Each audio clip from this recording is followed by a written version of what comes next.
You can. No, you can a little tiny square. Oh, that's right. It changes it for you guys. It's a square, yeah, because I could see my own in full screen. Yes. And as we go live, we get the two of them bickering and Robby being a mom to Boris. Hi, everybody. Welcome to a precursor what this night's going to be like. Yes, I am. I am Dementia Von Grimm, and this is the Ultimate Guide to Spooky Empire 2015. I want to say this is episode 4-ish. We have done, if you look down here, I'm going to put the link to the playlist where we have the other episodes we've done so far. We have covered everything from where it's going to be, to general tips, to places around the hotel, budget tips. And we have watched the other episodes in the playlist. It gives you all the info and will make you an absolute veteran before you even step in the door. We have activated the question app for those of you watching on Google Plus Live. So honestly, I'm not really sure how it works. But if you look over here, no, over here. Can't get my, yeah, so it's over here. If you have questions about anything we talk about, by all means type them in and we'll do anything we can to answer them. Now, tonight we have with us Mr. Mike Reed. Now, this is not Mike Reed from Sci-Fi. The other Mike Reed. Oh, now Mike's not talking now. Are you being mute, Mike? I'm talking. Okay. Introduce me. I don't Okay, and we also have, hi Robby. Robby doesn't have yeah, she doesn't have the pirate patch and the horns on this time around. No, I figured out how to take it off. So. But it is early, so anything could happen. And we got everybody's favorite creeper. We got Boris. Hey, what's up? But this episode is going to be all about costuming and or cosplay, whichever word you choose. And we're going to give you cosplay. That's a whole big debate. If you give me a second here, I want to get the screen share going because I just want to give you a guy's idea of who we're actually talking to here. Oops, wait, nope, maybe. Of course not. It's not going to work when I need it to. All right, there it is. Okay, and there, just to give you an example, there's Mr. Mike Reed in his Resident Evil Umbrella Corporation. He did all that. He's done some Halo armor, which I don't have pictures of. He's done some really, really amazing stuff. There, we've got Robby. Look at that. That beautiful, gorgeous makeup. She did a Cthulhu cultist. This is coming through okay, right? You guys see this? Awesome. Okay, that's cool. Actually, really great quality. There's this douchebag here. There's you know, it's funny. I actually knew Boris for years before I met him. I knew him, and this is how I knew him. I never saw his face. I'll never forget when he actually introduced himself out of costume, and I was just absolutely shocked because I was like, wait a minute, you're not like 70 years old? Or am I? It totally threw me. But yeah, there's Boris and Robby right there. Leslie Vernon and Billy the Puppet from Saw. There we go. Did you guys get second place in the costume contest? No, we got best group. I'm sorry, best group. My bad. Okay, no, my apologies. But the amazing Plague Doctor that he did, and that's the whole thing. If you costume, by all means, enter the costume contest because look what they won. Look at that. Look at that guitar. It's awesome. It's sitting in my living room. And then, of course, we have. Oh yeah. And then, of course, the infamous what Boris is most famous for. Now, he does sign autographs because he does have like an X-rated version of this. Yes. So that's just to give you guys an idea of who we're talking to. So yeah, these guys are absolute professionals. These guys have been doing this for years. Well, how long would you say you guys have been doing this? Let me toss it to Mike first. Ooh, this is 2015? Yeah. I started when my oldest daughter was 2, so she's 25 now, so 23 years. Wow, you're more veteran than I thought. All right, Robby, when did you start? Well, I mean, I've always loved Halloween since I was little, and I just randomly dressed up. But started going to conventions probably about 4 years, going on 5 years of like really putting effort into what I'm doing. Okay. Boris, what about you? I would say I started going to conventions probably around '02 or '03, but like hardcore costuming not till probably '09, '08. So Okay. almost 8 or 9 years. Yeah, see, and you notice how he said that hardcore costuming, because there is a difference. Once doing 1 or 2 costumes is great, and that absolutely, if that works for you, fantastic. But it can become an addiction, especially when you learn to work, and we'll get into that with materials like Warbler, for example, or you start doing fiberglass, or you start working with, start building armor, things like that. It really gets to a whole new level. Let's see. Okay, first thing I wanted to talk about is things a customer should always pack before a convention. Everybody's going to need like a packing kit. You know, packing your costumes is great, but what if something breaks? What if you have a wardrobe malfunction? And I'm sure we all have horror stories about things going wrong at a convention. Yes. Happens every time. I personally, I love this thing. This is on, I think it's like Amazon or something like that. It's like $15, $20. It's kind of like a shoe organizer, but I got one for toiletries and then one for costuming stuff. But basically, what you do is you pack this. And it's like, what the hell is going on? These guys they were surprised not to see Boris. I'm sorry. I was here the whole time. Sorry. Just a glitch. But yeah, this stuff here, this is great because you pack everything. This way you're not hunting to find where everything is. When you get to the hotel, this hangs very neatly on the back of the hotel door. Boom. You know where everything is. Where'd you get one of those? No, I need one. Yeah, actually, I was at Mad Monster Party in Charlotte, North Carolina, and my roommate had one, and I picked up the trip. Thank you, Gary. I picked up that tip from him. It is, I want to say Amazon. If you look up personal travel organizer on Amazon, I want to say they're $20. Does it fold up like a wardrobe bag? Oh, yeah. It totally folds up. See? Oh, nice. Cool. I like that a lot. I think I need that. This thing has saved my life on more than one occasion. That's pretty cool. And you can see everything because it's got the Exactly. clear. Yeah, you're not hunting for everything. I pulled out a number of the stuff I pack. I'm going to hand it off to these guys in a second, but just to give you an idea of what I always have. Daddy Wrinkle Releaser. Especially if you have fabric costumes, spraying this on the costumes as they hang in the closet overnight. What else do I got here? Oh, and we talked about this. Silky the dusting powder. Oh, yeah. Yeah, and it's called Nice. Silky Underwear. I need It smells some of like that. yeah, it smells like jasmine, but if you go to and I'll put the website down here, lushusa.com, or if you go to the mall, it's like I don't know, $7 or $8. This stuff has lasted me forever. Oh, I've like the Lush stores in the mall. Yeah, I think like Mall of Millennia has them. Yeah, I know the one in Tampa has them too. Okay, yeah, International Tampa. Plaza in Tampa. Okay, now, and I know you guys will absolutely agree with this one, the Tide to Go stick. Oh, yeah. Yeah, and this, I've got a few of them. I've got, the Tide to Go stain eraser, because especially for you drinkers, you know, or if you're going to be around drunks, people are spilling stuff on you, or if you happen to walk through a food court, this saves you.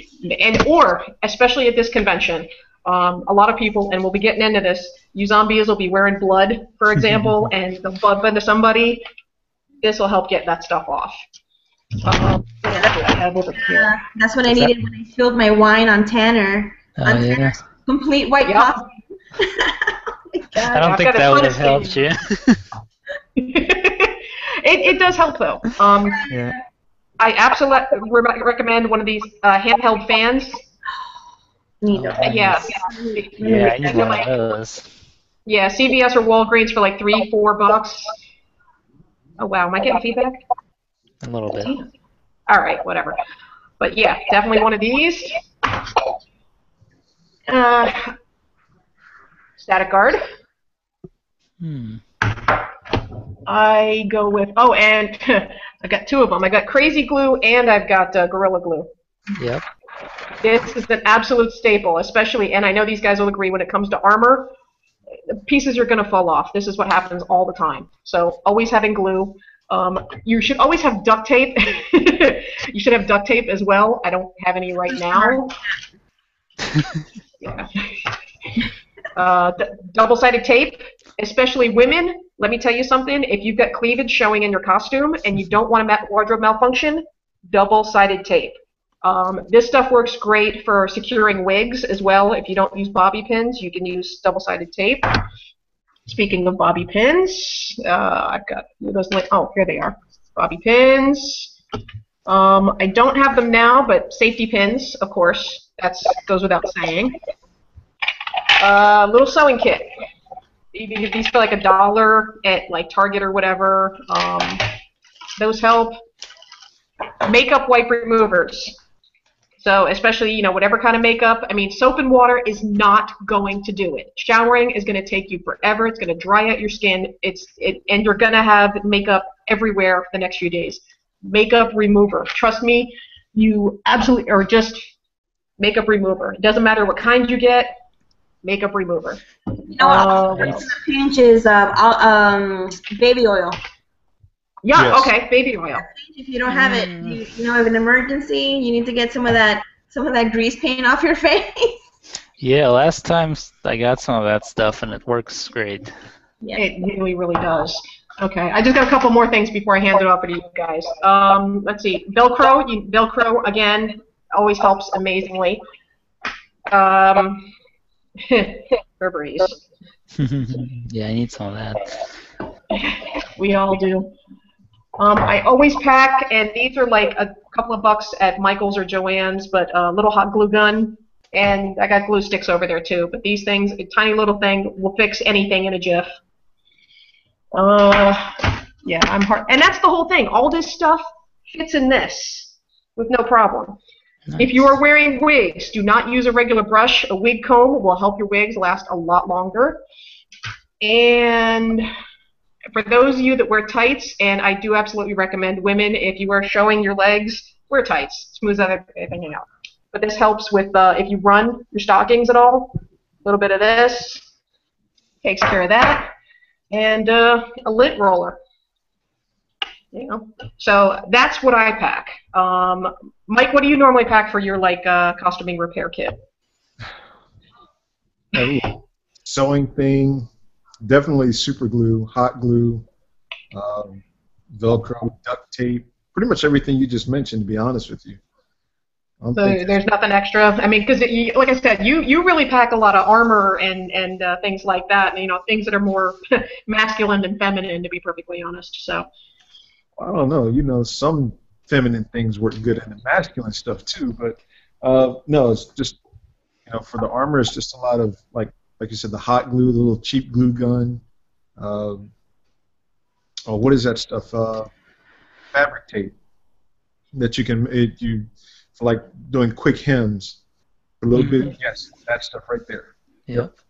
Heats it up. Wait, Robby, hold on. Show that again. Fabric tape. There you go. Yeah, this one's heat activated, so you have to iron it. Oh, Yep. okay. Yeah. But they always have irons in the hotel rooms. So. Yes, exactly. So that's why I bring that. Anything else, Mike? For quite a while. You can actually, I think it takes like 1 or 2 washes before it actually comes out on some of them. All right. Nice. Yeah, I never used that stuff. All right, Robby, what about you? Well, definitely all the things you said. Glue gun is essential. I bring scissors.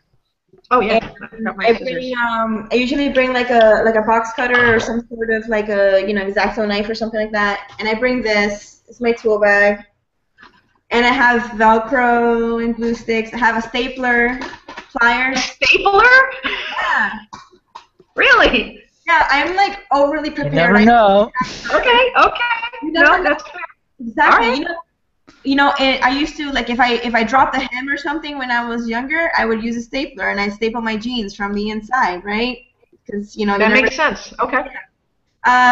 Blue tape, Velcro, tape, Sharpies. I don't know why that's in there. Oh, for autographs and that sort of thing, just in case you forget.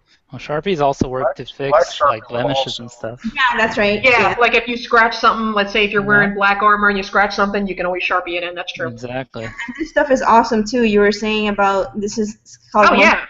Yeah, this stuff is shit, man. It really is awesome. Yeah, if you're wearing like heavy costumes or armor, any costume really, powder yourself down. Mhm. Yep. It really Mike, Mike, would you agree with that? Yes. And I know Boris does. I would assume Boris does. What, powder? Yeah. Yeah, usually I try. It works for a little bit. Okay, and this is one that I just found that I know Robby will agree with. If you do any sort of makeup, doesn't matter whether it's beauty glamour makeup or if you're doing special effects makeup, if you don't have like Ben Nye sealer or something like that, hairspray will always work in a pinch. Yes, hairspray will seal your makeup and it'll make sure it's more unlikely to rub off on everything. So. Yeah, you can also use like the whatever if you have like fixed spray from a makeup store because I have like the Urban Decay one that I use. Yeah, also, I've got one in the bathroom. Yeah, so if you don't have like a super fancy one, that one works too. But actually, hairspray I feel works better sometimes. Yeah, I agree. You can use talcum powder too if it's like a white makeup. Yes. That's true. That's very true. Oh, and the other thing I found, and this is if you wear makeup, for example, my Evil Queen. My Evil Queen has very unnatural eyebrows. You can like make up over it, but it's glue them down. And this is a trick that I learned from drag queens. I know, but no, drag queens, I mean, look at their makeup. If you watch RuPaul's Drag Race, they have impeccable makeup that holds up great under light. It photographs amazingly. And that's something a lot of people don't remember when it comes to costume makeup. Mm-hmm. But costume makeup, you have to make it that much more dramatic because otherwise it's not going to show up in photographs, you know. So when it comes to, like if your eyebrows, invisible glue, I mean, you do a couple coats of this, let it dry, do a couple more, and it'll smooth everything down so you can actually do foundation and erase your eyebrows so you can actually draw unnatural ones over it. And it's like, you just get Dollar's school glue. It's a purple stick. But yeah, if you're doing like special effects makeup, absolutely helps. So, I mean, is there anything else that you think I forgot, you guys? All right, well, Boris, what do you pack? Well, I usually bring like a whole Tupperware container like this. Okay. Actually, I bring a couple of these. I have one just for like armor and costume repair, and then I have one just for makeup and stuff. Okay. So for the armor, I mean, like everything you guys said, glues, Velcro, I bring like 3 different types of Velcro. I like the heavy-duty Velcro. Yeah, I've got it here somewhere, but yeah. You got like the regular Velcro, and then you got this stuff that's like super strong. There's industrial strength, he's right. Yeah. Then I got, let's see, I got Gorilla Glue, Super Glue, like you said. I also got Fabric Glue. And that's something a lot of people don't know if they really haven't costumed. There are different types of glue, and it is very important to know, I mean, because regular Elmer's glue or fabric glue is not going to work on certain types of material. And hot glue is not going to work on everything. Super glue is not going to work on everything. Yeah, and you can ruin things also testing it out. So you got to be careful. Make sure you test it before you put it on your actual stuff, especially the hot glue gun, because that stuff is crazy. It gets so hot. Oh my god. I think we've all got scars from the hot glue gun. I don't think you're a real costumer until you've had a few scars from a hot glue gun. I mean, I have blisters on my fingers now from the heat gun and the Warbler and stuff. Oh yeah, definitely. Let's see, I got contact cement. I know you've been using this stuff, Mike, on your What do you use that for? Foam. Yeah, foam armor. Yeah, it's really good. It does have a strong smell though, so it may not be a good thing to like do last minute repairs. It's more for what, but I have it in here. And then one thing you guys didn't mention is zip ties. Good point. Good idea. Yep, they're good for all sorts of stuff.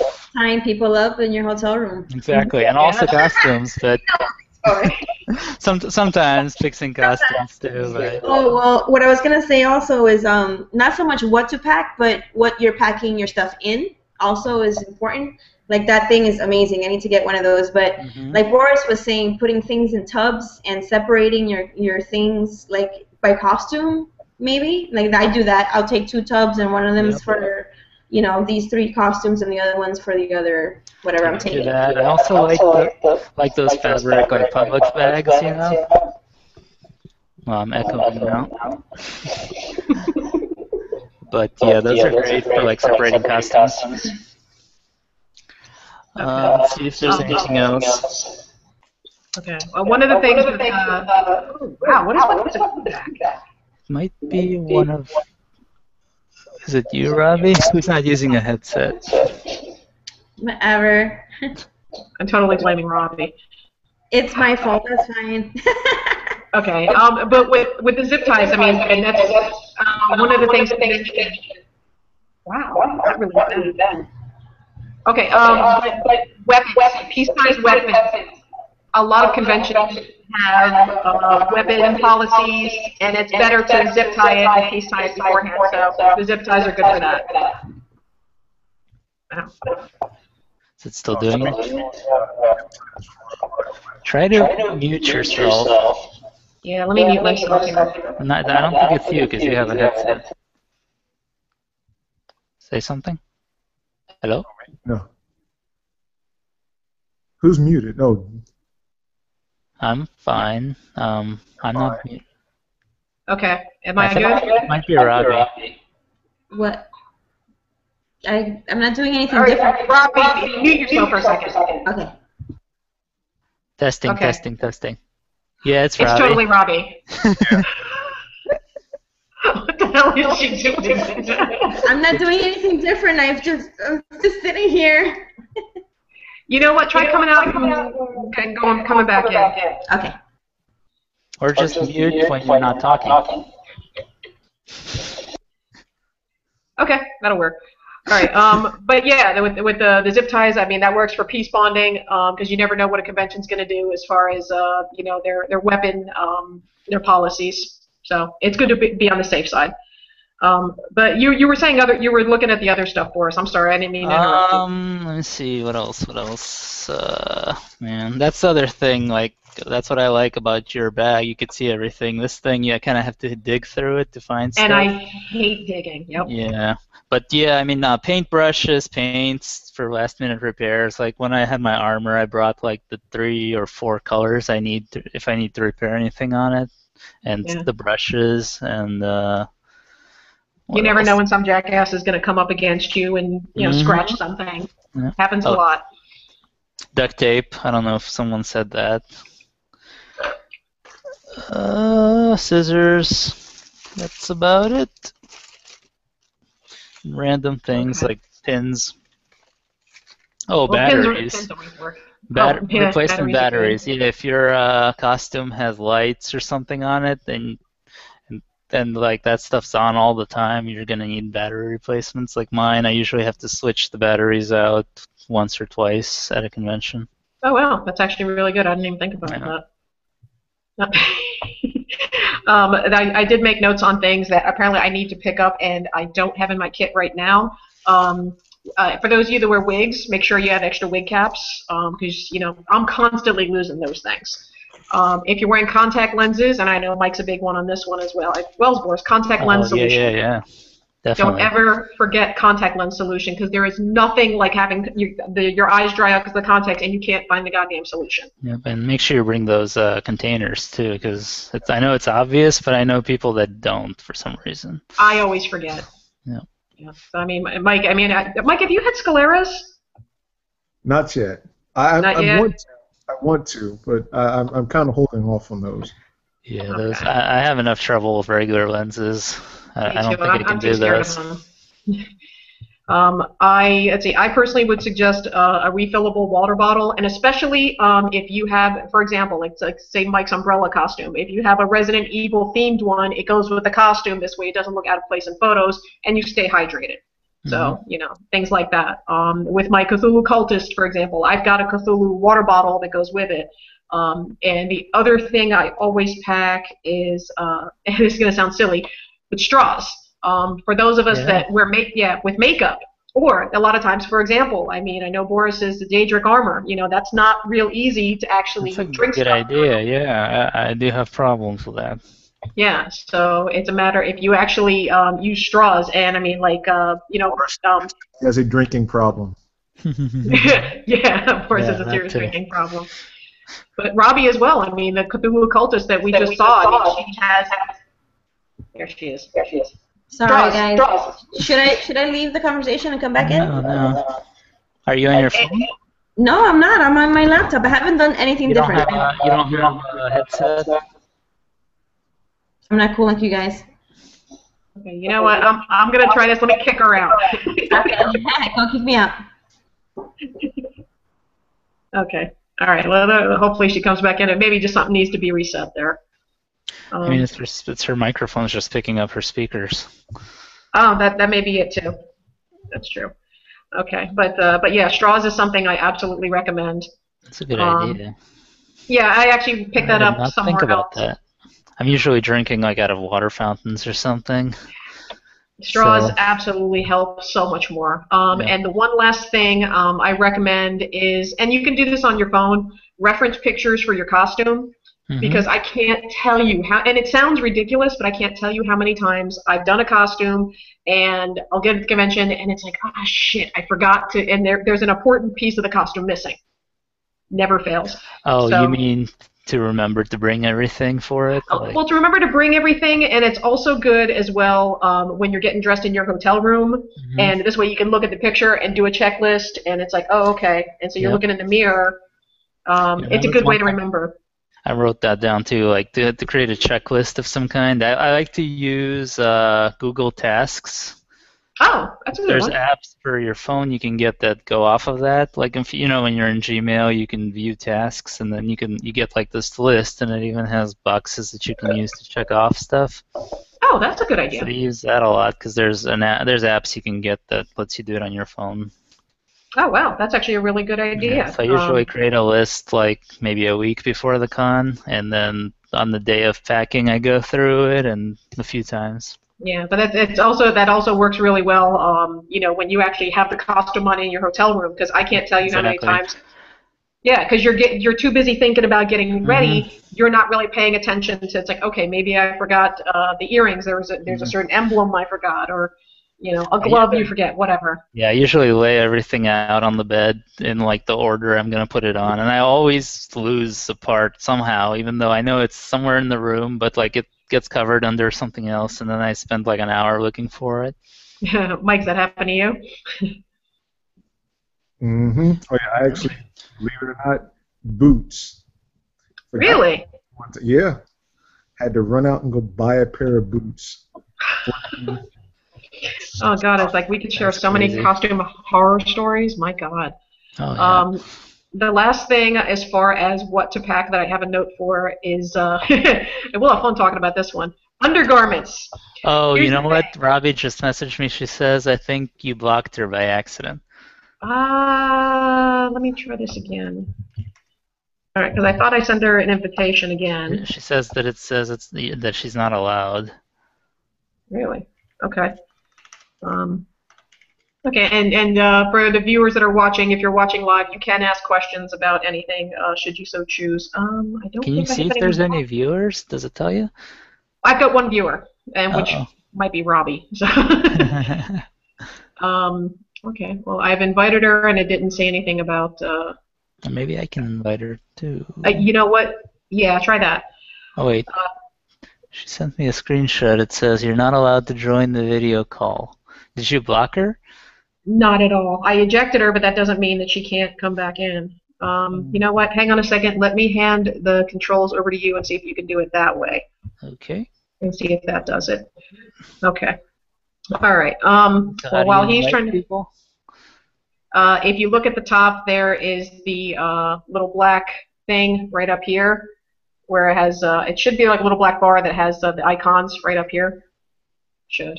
Oh yeah. Okay. Yeah. Okay. And then there's the icon of the first one. It says invite people right there. Oh, I don't see that. Hold on. Like on the actual video screen? Yeah, on the video screen. It should. Okay, excuse us while we have technical difficulties, guys. 1 second. Okay, it's really weird. I have no idea why it's not letting her back in. While we are taking care of this, I want to discuss undergarments, because here's the thing. You, professional costumers, we buy specific undergarments for costumes, because there are shapers, Spanx. Everyone jokes about Spanx, but it smooths out your silhouette. And and Mike, I will let you take this one for a second. Dance belts, especially if you're a guy and you're wearing a tight-fitting costume. Tell people about dance belts. All I'm going to say is we don't want to see what you're working with.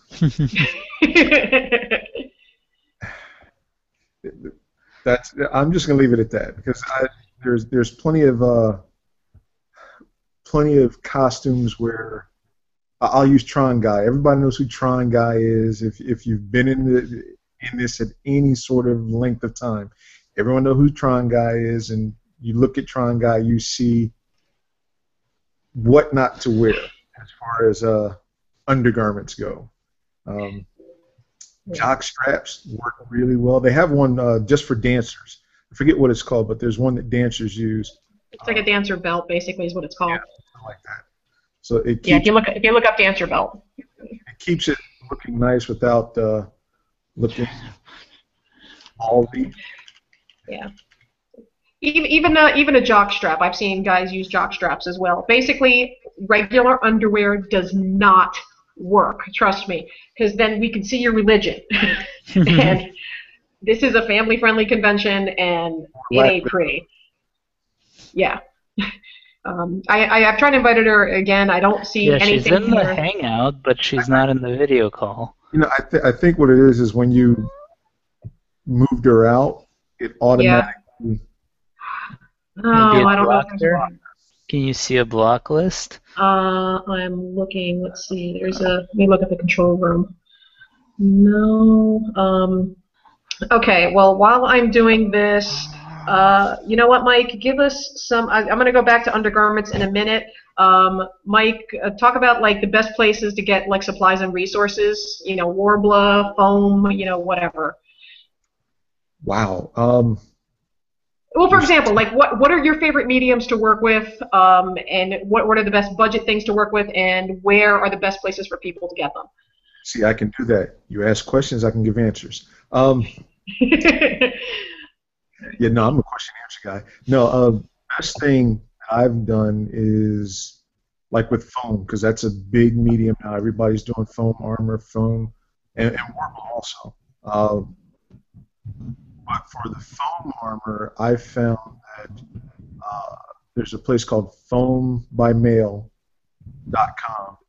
Very, very, very good people to deal with. I mean, I've gotten several sheets of foam from them in different sizes, different thicknesses.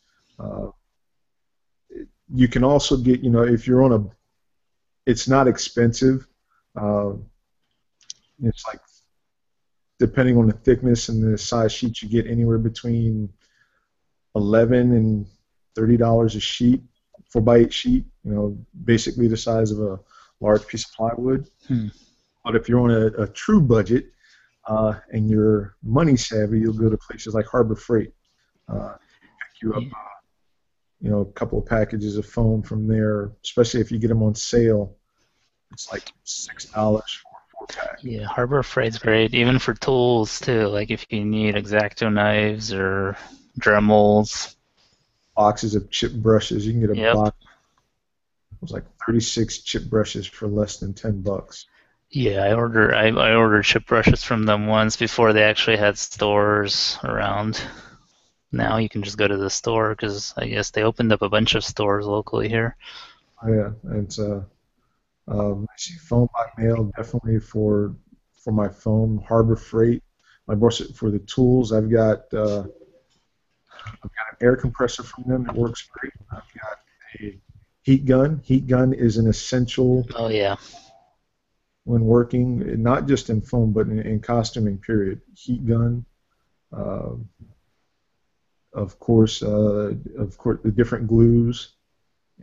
You'll find you'll spend more time in a hardware store looking for things to put together costumes with than you would looking for, to do a bathroom sink. So it's crazy. Okay, and just something else that you guys don't underestimate the power of thrift stores and Goodwill for any particular costume. It's very often you can, and I do this because unfortunately I don't possess the same skills as Mike or Boris, for example. It's not hard, like going to thrift stores, Goodwill, consignment shops. Yeah, I get a lot of stuff from them too. I mean, my Leslie Vernon costume, all the clothing parts of it are from a thrift store. Just random things like my salad fingers. I went to a thrift store to get spoons for it to paint. I usually go there for everything first.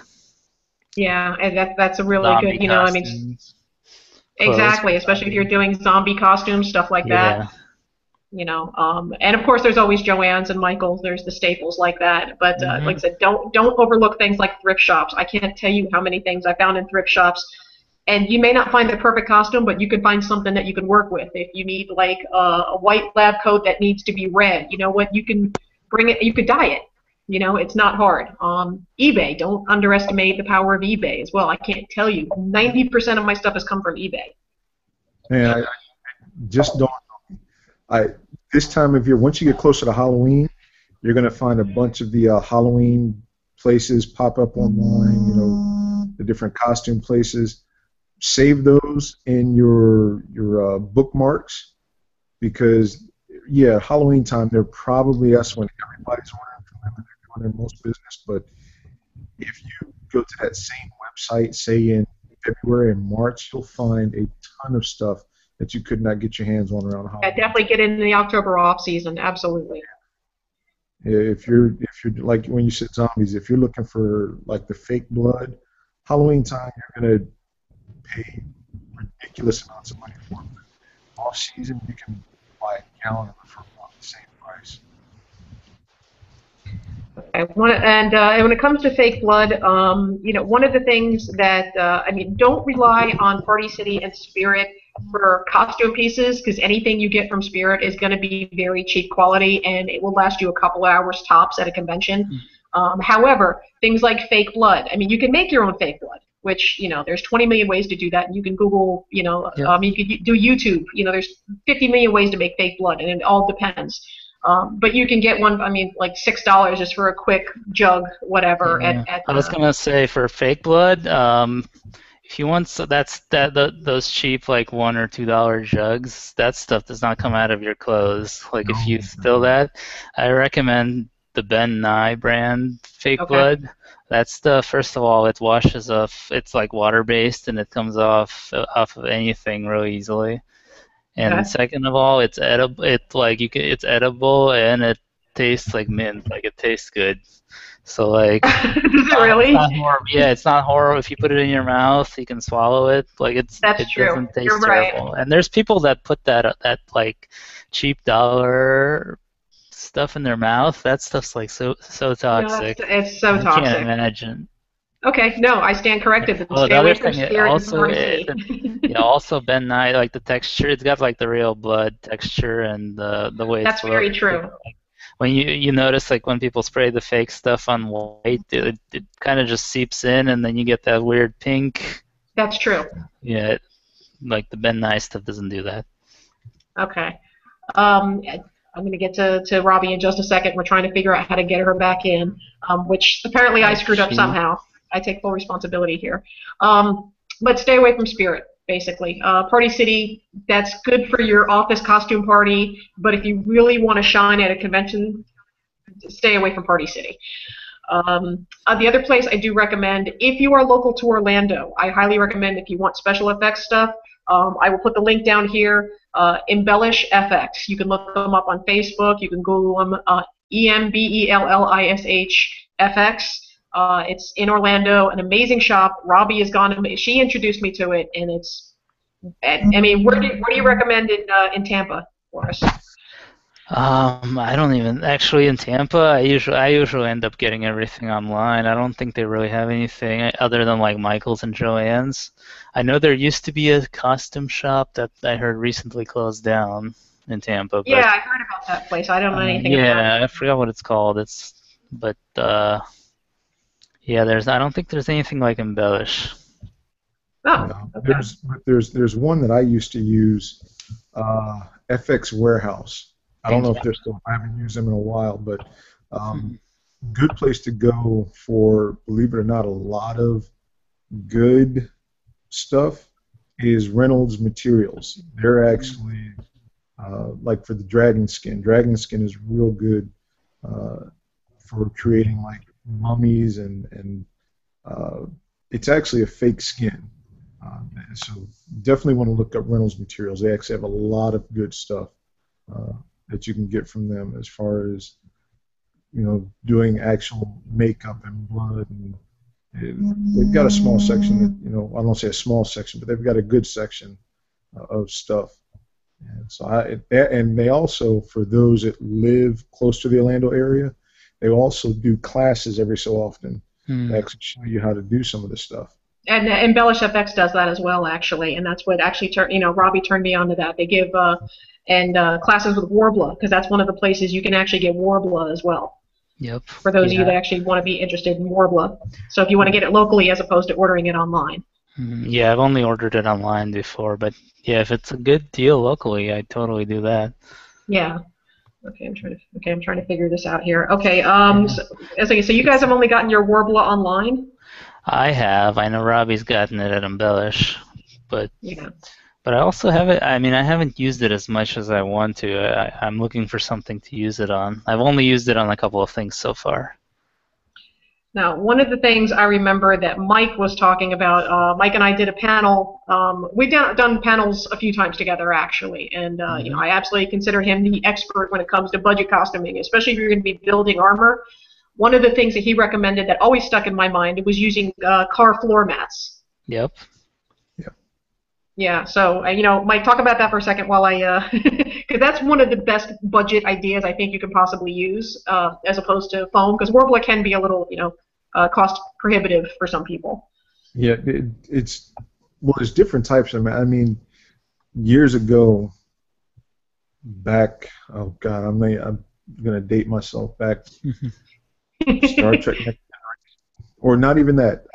Star Trek 3, Search for Spock. Wow. Yeah, good Klingon costumes came out. The back piece that looks like a spine. Cheapest thing that I've found to do that out of is, believe it or not, the kitchen placemats. The not real thick ones, the rubberized thin ones. Yeah. You cut those up and glue them together, and it makes, once you get them painted, it looks like metal, but it's really, really soft. You don't have to worry about sitting on fabric furniture and cutting the furniture up. So it's little things like that you don't think make a big difference, but it does. What else is there? I'm working on this now. Like I said, I'm relying on you guys to do some talking right now on as far as like best budgeting tips, just because I'm trying to find the menu option to get Robby back in here. Are you able to? The last thing she sent said she's blocked like for the duration of the hangout. No, I got that, and then I'm looking how to unblock, and I'm trying to find out where the menu button is. I'm in Hangouts, and I'm trying to find where the menu button is, so I'm not seeing it here. All right. Budgeting, but yeah, ever so like lately, a lot of people have been using like the formatting, the foam formatting. Like you mentioned, for Harbor Freight, you can get it at Harbor Freight pretty cheap. I think it comes in like a pack of 5 or 10. Yeah, well, they've got 2 types. They've got them in the square packages, and they've got them in the rolls. Yeah, and rolls are a little thinner than the square packages. You can I've used both. I like the rolls, but also like if you want it more rigid, I like the foam packaging. Yeah. Now, with those materials, what kind of costumes do you think work best for stuff like that? I mean, give us some ideas on like if there are particular Armor, costumes you want to do. anything armor related. Okay. Any hard costume. There's a lot of things that are being done with it now that somebody did, for those that are in the anime, a Guyver outfit on thinner ones. It was actually really good looking. And I'm sorry for you guys hearing that buzzing. I'm messaging back and forth with Boris and Robby and I'm trying to figure this out. But anyway, listen to them. Don't listen to the buzzing. Listen to them. What else is there? It doesn't necessarily have to be complete armor, but it can be, you know, pieces, add-on pieces, you know, detail pieces. You know, say if you've got the Superman, you know, the Superman logo. That's something that you can make into that. Yeah. It's basically a cloth costume. Now, if you want the emblem to stand out, you can use something like that, which I've seen people do. Yeah. It actually looks really good too, and you'd be surprised at, you know, and what you can actually do with budget materials. Just takes a little time and a little patience. Yep. You also use that even when working with Worbla. You use the foam in between the Worbla to create like a thickness, because Worbla by itself is super thin. It's only like 1 or 2 millimeters thin. So you sandwich foam between like 1 or 2 layers of Worbla to create thickness. Gotcha. Yeah. I mean, I've been too scared to work with Worbla, so again, this is more your forte here. I'm way too nervous to do something like that. I mean, Robby has, and I think it's driving me nuts. I can't get her back in here. She's a master at it. She has created some really, really awesome things when it comes to Worbla. As far as and makeup. We're gonna get back to these guys in a second. While I'm trying to fiddle around with this, but makeup. I do recommend, and it's really not that much more expensive if you go with Ben Nye. I recommend Wolf FX personally. Yep. Krylon is good. Mayron is good. Don't go with the Party City stuff, because that stuff just looks streaky and cheap, and it comes off, and you're going to look terrible. Trust me, trust me, trust me, trust me. Look at some YouTube videos and practice. So, like I said, and that's the whole thing. It can be budget, because Ben Nye, honestly, when you actually look at like the color wheels and stuff, it's really not that much more expensive than like the Spirit stuff, and it'll last you forever. But not only that, you got to remember, like with the cheap stuff, it actually reacts to people and it actually breaks them out. It's not hypoallergenic like the That's very true. Don't skimp on this stuff. That's very, very true. Okay. I can't figure this out right now. Apparently, I'm an idiot, and that makes me sad, because she's got some really, really great stuff that I'd like to get in. This, I can't remember the stupid menu button.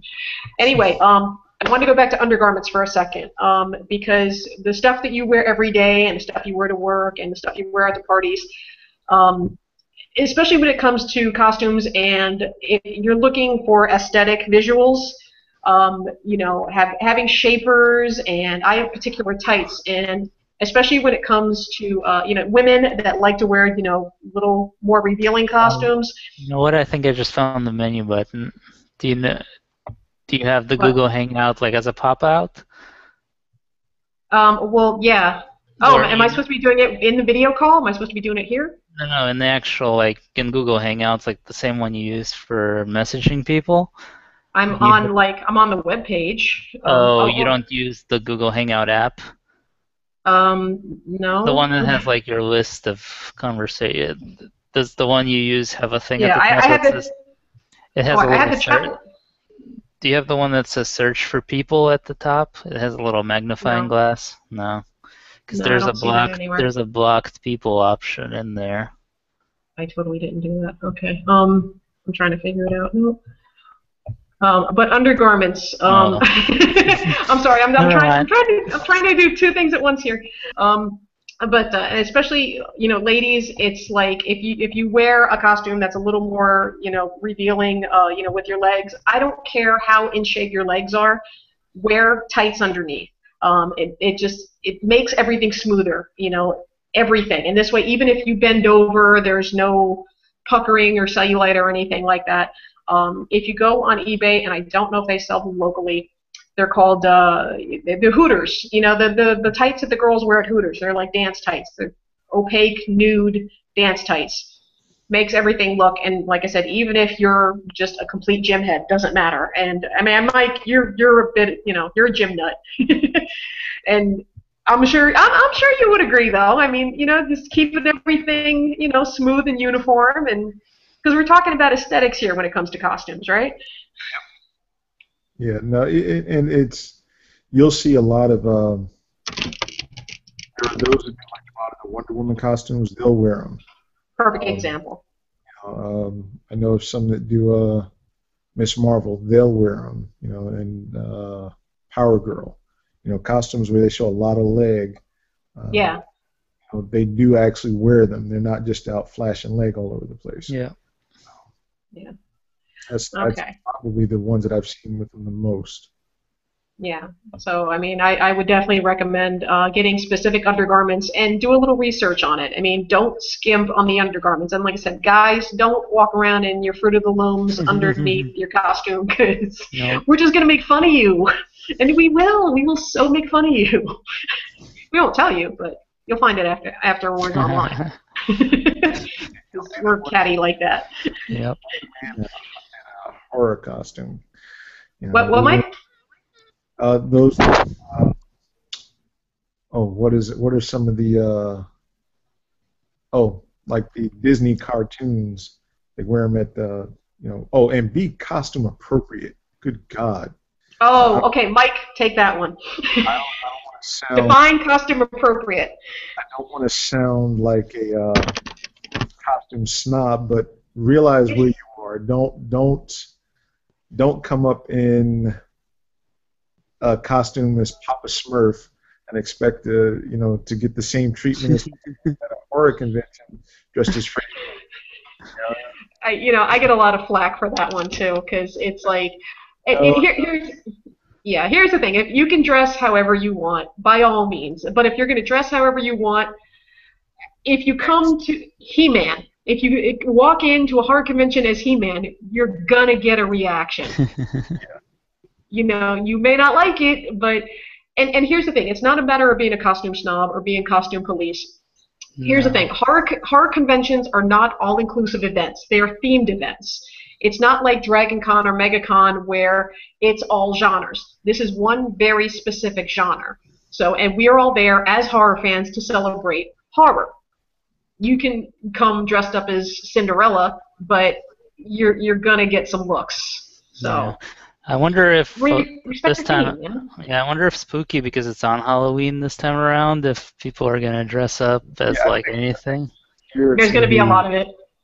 Yeah. You're going to see more of the sexified costumes, especially since it's Halloween. And it's a family friendly show. I know we talk about how much we party and how much we drink, and we do, but especially during the day, there are kids around. Keep the R-rated costumes until like after 10 o'clock, please. Have a little bit of decency. Have a little bit of respect for those around you, please. But yeah, that's a big one, and I wasn't going to bring it up, but I'm glad you did, Mike. This is popular misconception myth here. Going back to as much as people drink and have fun, big misconception is that it happens 24/7. Not really. It really only happens when the sun goes down and the kids are in bed. This coming from the guy that carries around a big jug all day long. That's right. We've all seen you do it. You've been busted. It's just water. It's just water. It's hydration. Yeah. It's electrolytes. It's It's Brondo, man. It's got what plants crave. Okay. But yeah, he is right. Do consider your environment when you're dressing in a costume. I personally say respect the theme. It's a horror convention. Save your Superman for MegaCon. There is plenty of opportunities to go wear your Superman costume. Let's explore your freak, explore your horror side, And the thing is, the horror genre is so expansive. It's not limited to just horror movies. We're looking at, when Mike was talking about anime earlier, you've got, the whole creepypasta thing. You know, you got Vampire Hunter D. You know, you got horror literature. You got TV shows, the yin yang. You know, you've got urban legends that you can choose from. You can create your own character. We've seen the Boris's Plague Doctor is a perfect example. Just be prepared to, like, everyone asking you who you are, though, and constantly try to explain it. Because everyone thinks that everything is from something. Like, you can't just be an original costume. You have to be from a movie or from a video game. Oh my God! People actually ask you about the Plague Doctor? Oh, constantly. Yeah, Really? you'd be surprised. Yeah, even like nowadays, I mean, I see it in everything. Like, all the video games now have Plague Doctors. But yeah, I'm surprised how many people don't know what it is. I'm very, very surprised. That's just even common at a horror Pick up a history book. Yeah, even at a horror con, though. Well, you got to remember, most people going to the conventions now are going because it's popular. And that's one of the reasons I wanted to do this video, is for a lot of these people my friend Patrick calls them casuals, which is a good word. I like it. It's true. Filthy casuals. You elitist. I call them Mike? I was mundanes. Yeah, we called them mundanes for a while. Normies. Yeah. Muggles. Muggles. That's true. But switching topics just slightly, I saw this and I wanted to think about it. A lot of people have asked me because, obviously since I have a mohawk, that's not conducive to a lot of the characters that I'll costume as. So, I utilize wigs. I've been wearing wigs since my entertainment days 20 years ago. So I've been doing that for a very, very long time. People ask me where to get the best wigs. Honestly, eBay. I will put a link to, and my favorite is Karen's Wigs, and I'll put the link down here. Karen's Wigs is my favorite. I've had wigs that have lasted 10 years from her for like $40. Don't get the wigs from again, from Spirit or Party City. They look like crap. You look like a really bad drunk drag queen. It looks terrible. Mm-hmm. That's because most of them have crepe hair. Exactly, and they are, and they look very cheap, and you're right. There are a number of places. If you go to cosplay.com, there is a whole website there. The anime wigs I heard are actually pretty good. Yeah, and you can get them from China and stuff like that, and if you want to be non-patriotic, which is a whole other conversation. Or you can get them from conventions. They do sell them at the conventions now, that is true. I've just been doing Karen's because when I first started costuming, there weren't a lot of resources, and outside of actually going to, the ghetto and to the beauty stores and the weave stores, that's the only place you could get them. Mm-hmm. Karen's was the only place on eBay I've been. But I wanted to show this just because people always ask the best way to get to the store and transport wigs, because normally when you put them on wig heads, it takes like forever. Just freezer storage bags, boom, and like I said, you condition it and stick it in a bag, and that's how I store them. Do you have to? How much combing do you have to do to it when you pull it out? Not much. Normally you shake it out, and I do it like before I go to bed. It's part of my winding down routine. Just kind of combing it out before the next day, and especially if you use if you go to Sally's Beauty Supply, they're in just about every strip mall. Sally's Beauty Supply has a wig conditioner. It's a spray for like $2, and they also have the wig caps. They have the wig tape, and they have the wig combs. They have all that stuff. Spray it in, comb it out. And it really is, it works fantastically. I've been using them for like 15 years. Contact lenses, where would you guys suggest, because everyone's always asking me about contact lenses. Who do you personally suggest? I like the exotic lenses, the vendor at Spooky. Yeah, exotic lenses. Well, we'll put the link in put the link there. They've always, I've been using them for the last maybe 8 or 8 years or so, and I've never had a problem. Do they do prescription ones? I believe they do. Prescription ones. What, Mike? They do have prescriptions, because my daughter got 3 pair that were prescriptions from them. So they do have prescriptions. And they are certified and everything, because I know was it like last year or 2 years ago? They had like two different vendors at Spooky selling contacts, and one of the Okay. vendors was not certified. That's okay. That's a good point. You know, anytime you buy, and because I know a lot of conventions, they have vendors that actually sell contact lenses, and that's great. You can get them there, but it's always better if, like Boris said, check to make sure that they're certified, because there are a lot of scam artists out there. And this vendor, I've been seeing them at a lot of local conventions. So I think I've seen them at MegaCon, at Metro. Exotic Lenses they definitely have a good reputation. Yep. Oh, yeah. You know. And if you take care of your lenses, they will last you a long time. I know the pair I usually wear, the blue ones, I've had those for years, and as long as you take care of them, they'll last. You know? Oh yeah, absolutely. I used to think that you have to like throw them out after like a year, but they told me it was like 5 to 7 years or something. Oh yeah, that's how long I've kept mine. Yeah, I mean my dog witch, the pink chainsaw bunny that I've done, you know, I have the white contacts. Yeah, I've had those for like 7 or 8 years.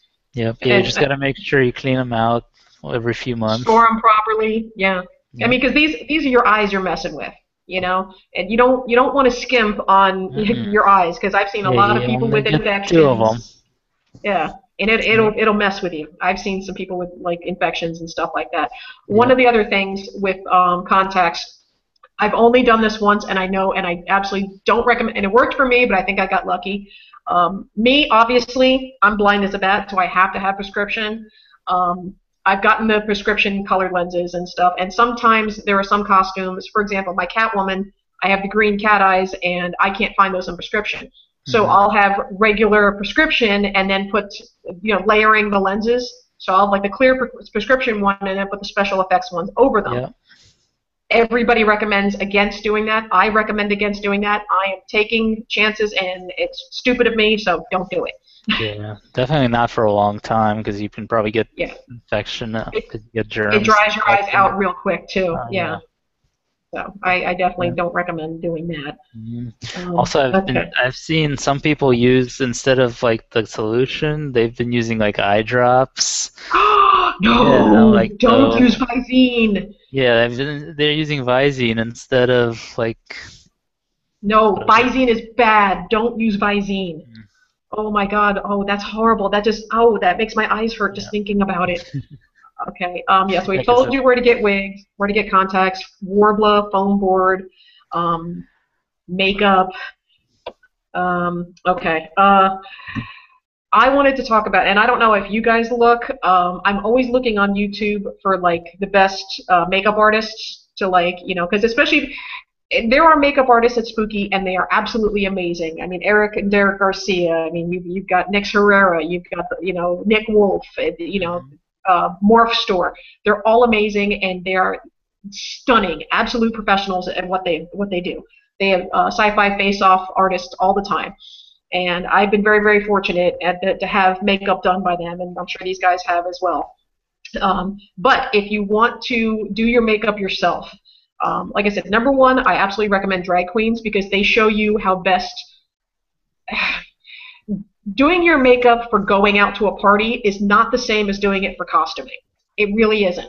You have to take the tips from drag queens as far as highlighting and contouring, because let's say if you're doing a vampire and you're just doing white makeup and nothing else, you're going to look flat. There's going to be no dimension to your face, and it's not going to look good. Take it from someone that's done it 50 million times.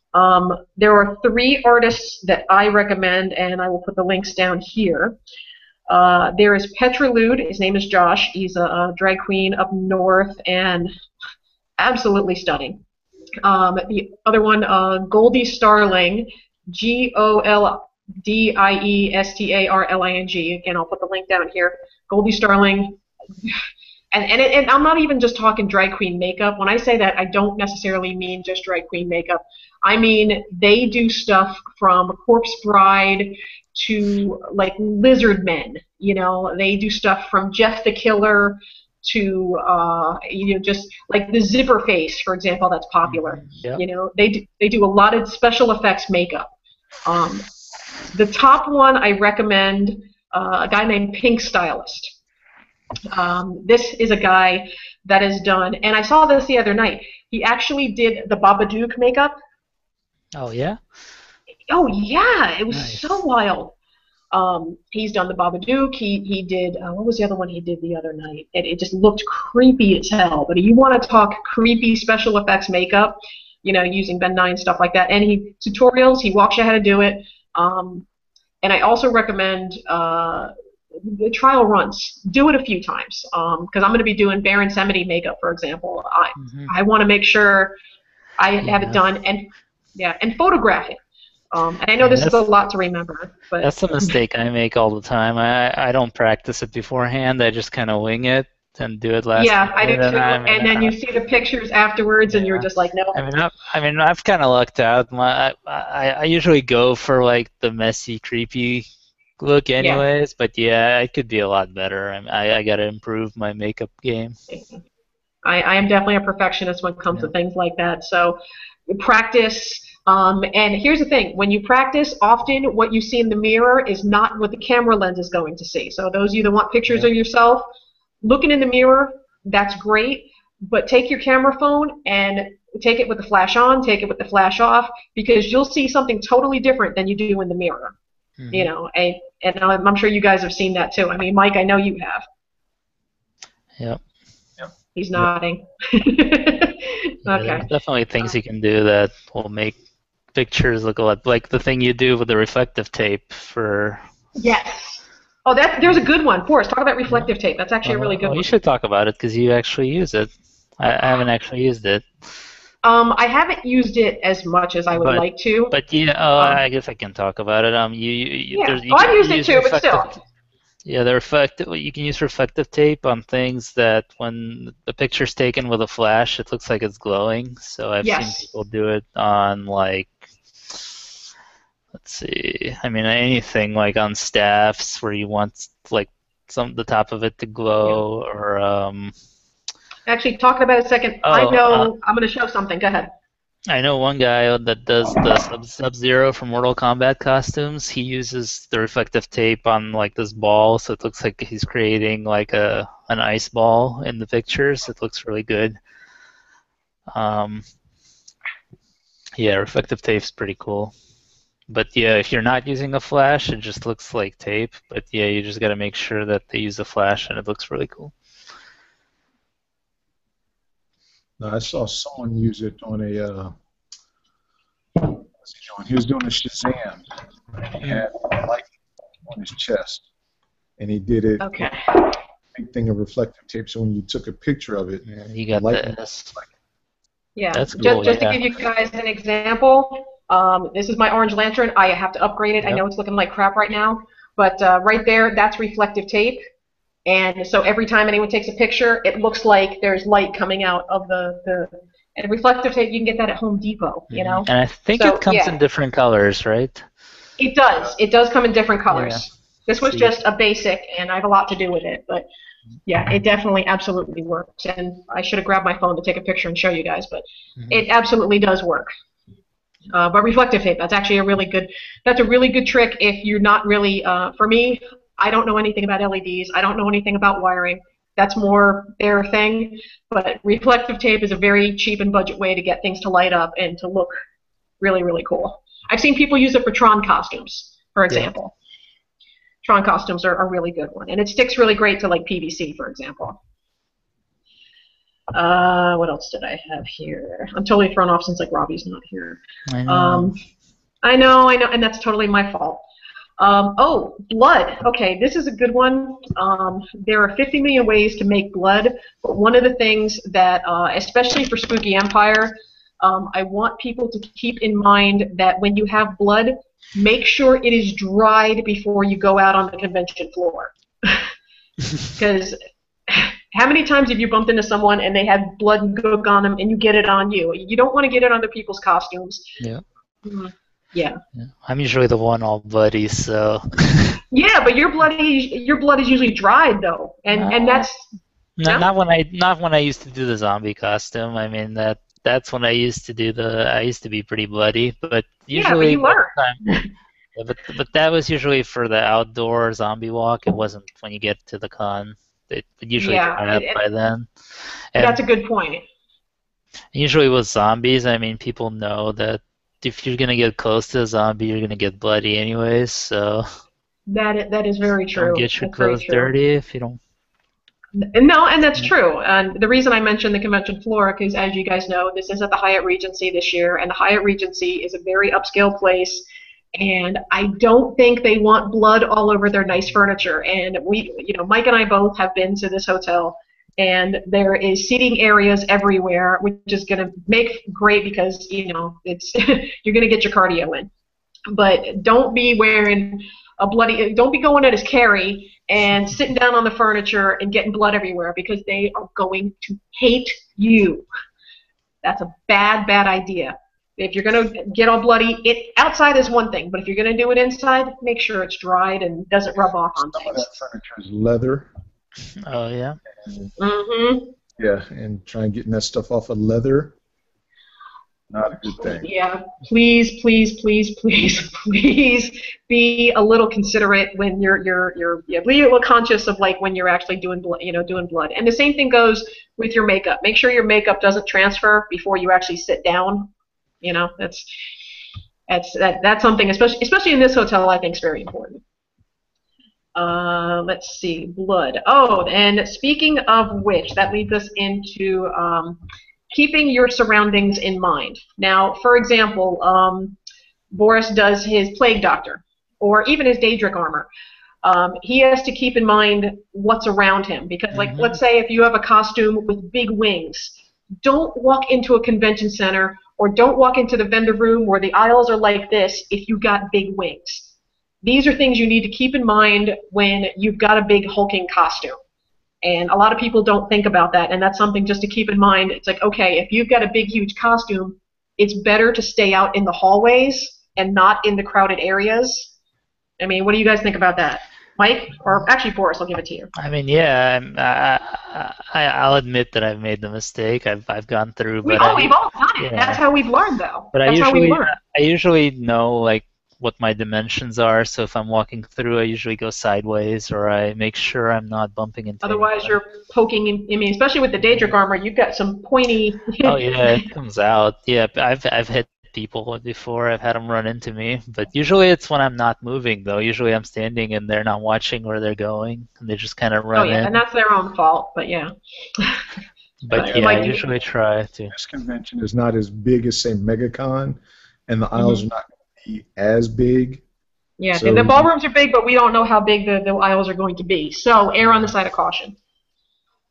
Yeah, I hope it's like when it was at the Rosen, when it was like huge aisles.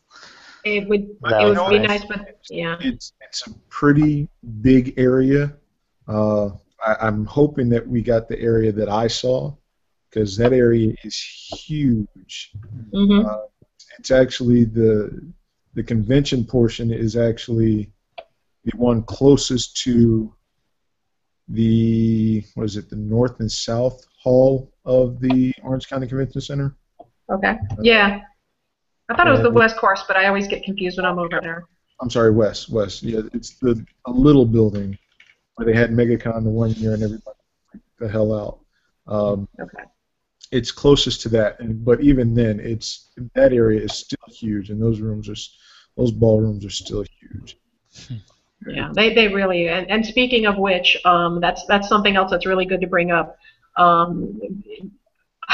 Your feet, because the place is so big, there's going to be a lot of walking, and I know we kind of touched on it earlier, but the proper kind of shoes, and if you buy specific shoes for this convention, break them in, and even if you don't, I mean, make sure you have things like Tiger Balm, Dr. Scholl's the what? Dr. Scholl's gel inserts. Yeah, the pads. Yeah, those are good. Yeah, I mean, and Mike, in your opinion, what's the best stuff to have for like foot care, especially since you've trooped around in boots and such? What do I have? I had the gel inserts, like Boris said, the Dr. Scholl's gel inserts. Those are really good. Yeah, I put those in all my boots. But even then, boots is not something you just want to get and wear ever, especially if they're combat boot types. Yeah. Those really need to be broken in. At least, I would give it 2 weeks. Oh yeah, easily. You don't you don't want to just walk in and because I made that mistake. Oh, crap. We've all done it. We've all done it, and then ended up with blisters and bloody feet and crying because you can't walk.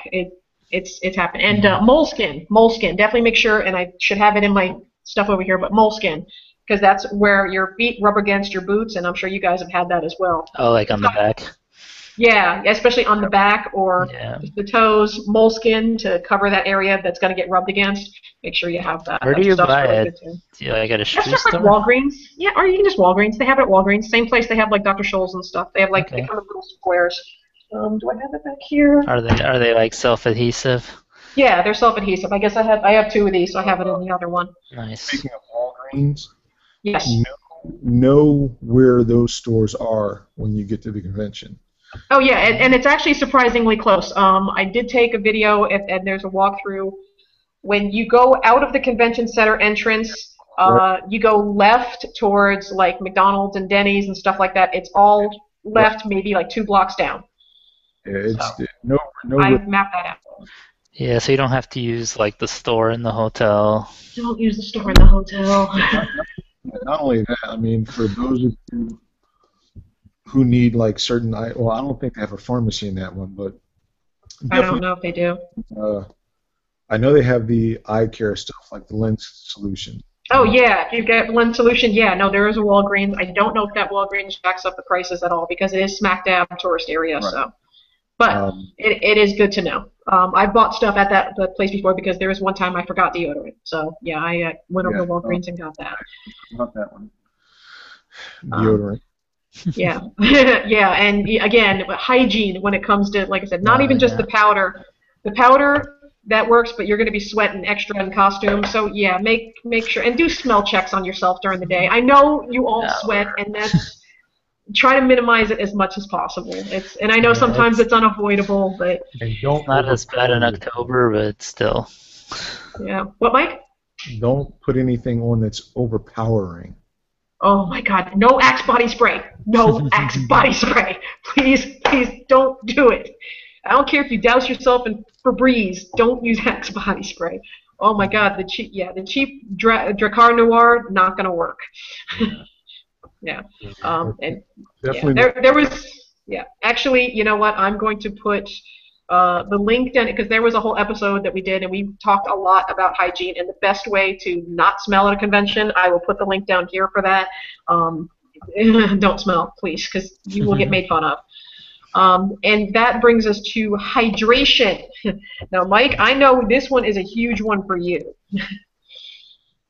Yeah, it's especially for those who are walking around in multiple layers of costumes, or if you're wearing a big, bulky, armored costume, like my Resident Evil one. It's basically riot armor, and it's big, it's hot, it's heavy.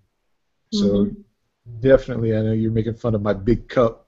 Yeah, during the day it does have. Hey, you know what? It works. It works. I joke, but it works. Yeah. You're seeing it in the morning. At night, it may have a little something more, but during the day, something. You definitely want to stay, as hydrated as possible. Yeah, and it sounds silly, but these are things that you absolutely tend to forget during the day. I mean, am I right, Boris? Yep, definitely. Camelbacks too. Oh yeah, camelbacks. That's a good thing to bring up. And like they work you can even integrate them into your costume, like for the umbrella. That's true. Works for That's that. very true. Another thing, Under Armour, that actually helps with regulating heat. Oh, that's a good one to talk about, Under Armour, because that's especially for guys, that's so important, and especially now the convention this year is it's the end of October, so it's going to be cooler, we hope, but it's still important because. At night maybe, but I mean this is Florida, and one of the things you want to remember is this is Florida, so you are going to sweat a lot more in those costumes. Under Armour is essential, but Boris, by all means, take Under Armour. Well, I mean it creates it absorbs your sweat, but it also kind of keeps you cool because it creates like a sweat layer, I guess, around you, and I mean it also I think it helps with the odor as well. Right. Where's the best place to get Under Armour? I usually get it online, like if you want the real Under Armour, you can buy it directly from UnderArmour.com or from like a sports store. But I think you can also get like the knockoff brands in Walmart or something. You know where you can get it from, and I found that you can get it not cheap but not too expensive. Get it from places that sell like a lot of the what is it? The military gear. Yep. Oh, okay. Army Navy store stuff like that. Yeah. Sports Authority stuff like that. Okay. And with Under Armour, Sports Authority actually they have their prices $10 to $15 higher. yeah. Do they? Okay. No Sports Authority. All right. And just for the record, we got 3 viewers right now, guys. So. Nice. But yeah, with Under Armour also you got to make sure they have their cool gear line and a heat gear line. So you got to make sure you get the heat gear. I believe is the one that keeps you cool. Yeah. Yeah, heat gear is the one you want when it's hot, and Yeah. so, The cold gear is when it's in the wintertime. But yeah, I'm trying to think about where I saw it. and I haven't tried them, but I heard the Under Armour underwear are really comfortable. Really? Yep. Yeah. Mike, you know anything about that? Yep. Okay. I see that now. It's actually like wearing a nylon-y spandex type thing. So Really? I guess it's like running shorts, like because I have running shorts that are kind of like that. Okay. But yeah, it does the same thing. It keeps the sweat away and That's good cool. because let's be honest. In swamp that area, crotch. exactly, swamp crotch and swamp ass after like 6 or 7 hours in costume, it ain't pretty. So anything you can do to freshen up that area.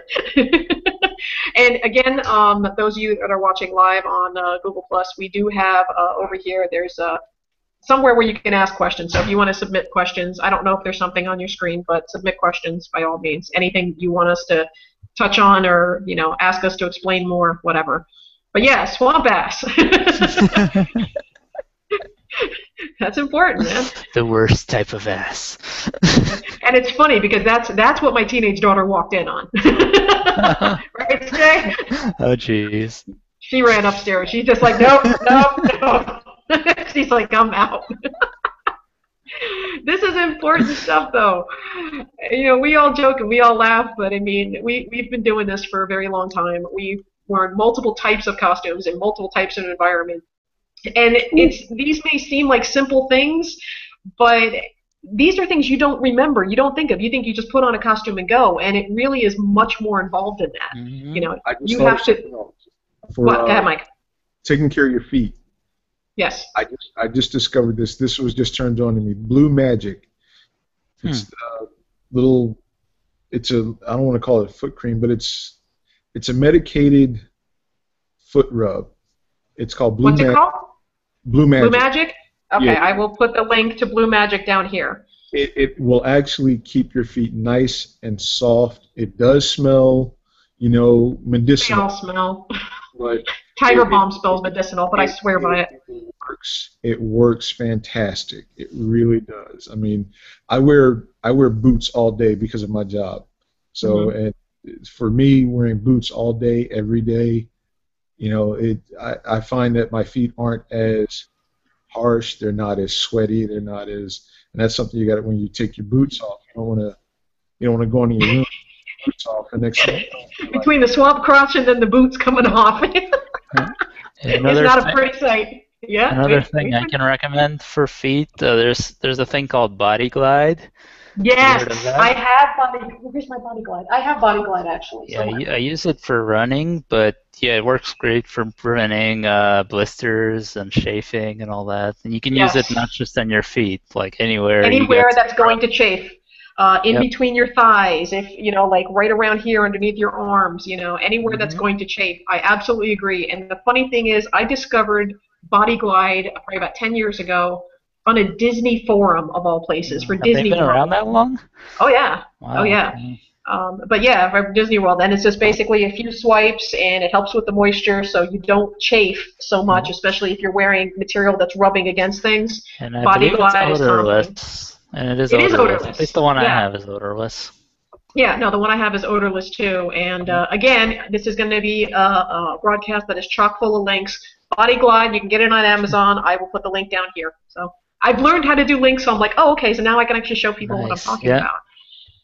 I'm learning things, something new every time. But yeah, that stuff, like I said, hydrating, super, super important. I mean, how often have we seen somebody pass out because they haven't been hydrating enough? Yep. Happens all the time. Completely loopy because they can't. They're not drinking enough. They're not drinking enough water. They're not getting enough juices in them, and then And drinking alcohol too will make you dehydrated. Oh, and that'll dehydrate you very, very quickly. That's very, very true. But yeah, the Under Armour was a good thing because one of the notes I had was to keep the temperature in mind. You know, that's the whole thing. Because I mean, the Daedric armor in the middle of July, maybe not such a smart idea if you're not in a incredibly air-conditioned convention. You know. Yeah. Think about the season, think about the weather, Actually, think about the conditions. that one's not that bad as far as ventilation. It's got a lot of ventilation. The worst one is salad fingers. The plague doctor's really bad because I'm wearing like a robe. That's true. That's true. Over foam, so it's like a foam armor with robe. So remember that if you're gonna wear a costume for the first time, you know, just know that if it's not one that you're used to, don't try and wear it all day long. You know, don't. Yeah. No, go in short bursts, a couple hours at a time. Yep. Yeah, don't all day long. Don't overdo it because this. We've been doing this a long time, and like I said, these tips that we are giving you, we have found through trial and error because we've worn things for 7 or 8 hours and ended up making ourselves sick because we didn't know. Yeah, so take this seriously. Be prepared that it's going to fall apart too. Like pieces are going to fail if it's the first time you're wearing it. This is why. Yep, and like I said, make sure you bring this stuff because stuff will fall off. You will have wardrobe malfunctions. It's going to happen. We can absolutely guarantee it. But speaking of best preparation, that kind of does go into the next thing I did want to bring up. And we were talking about trial runs, and Boris was saying that that's something he doesn't do nearly enough, and that's something we forget to do, and you kind of take it for granted. Like I said, I can't tell you how many times I've bought a costume or I've had a costume commissioned, and I'll buy like boots for it, and I don't break them in.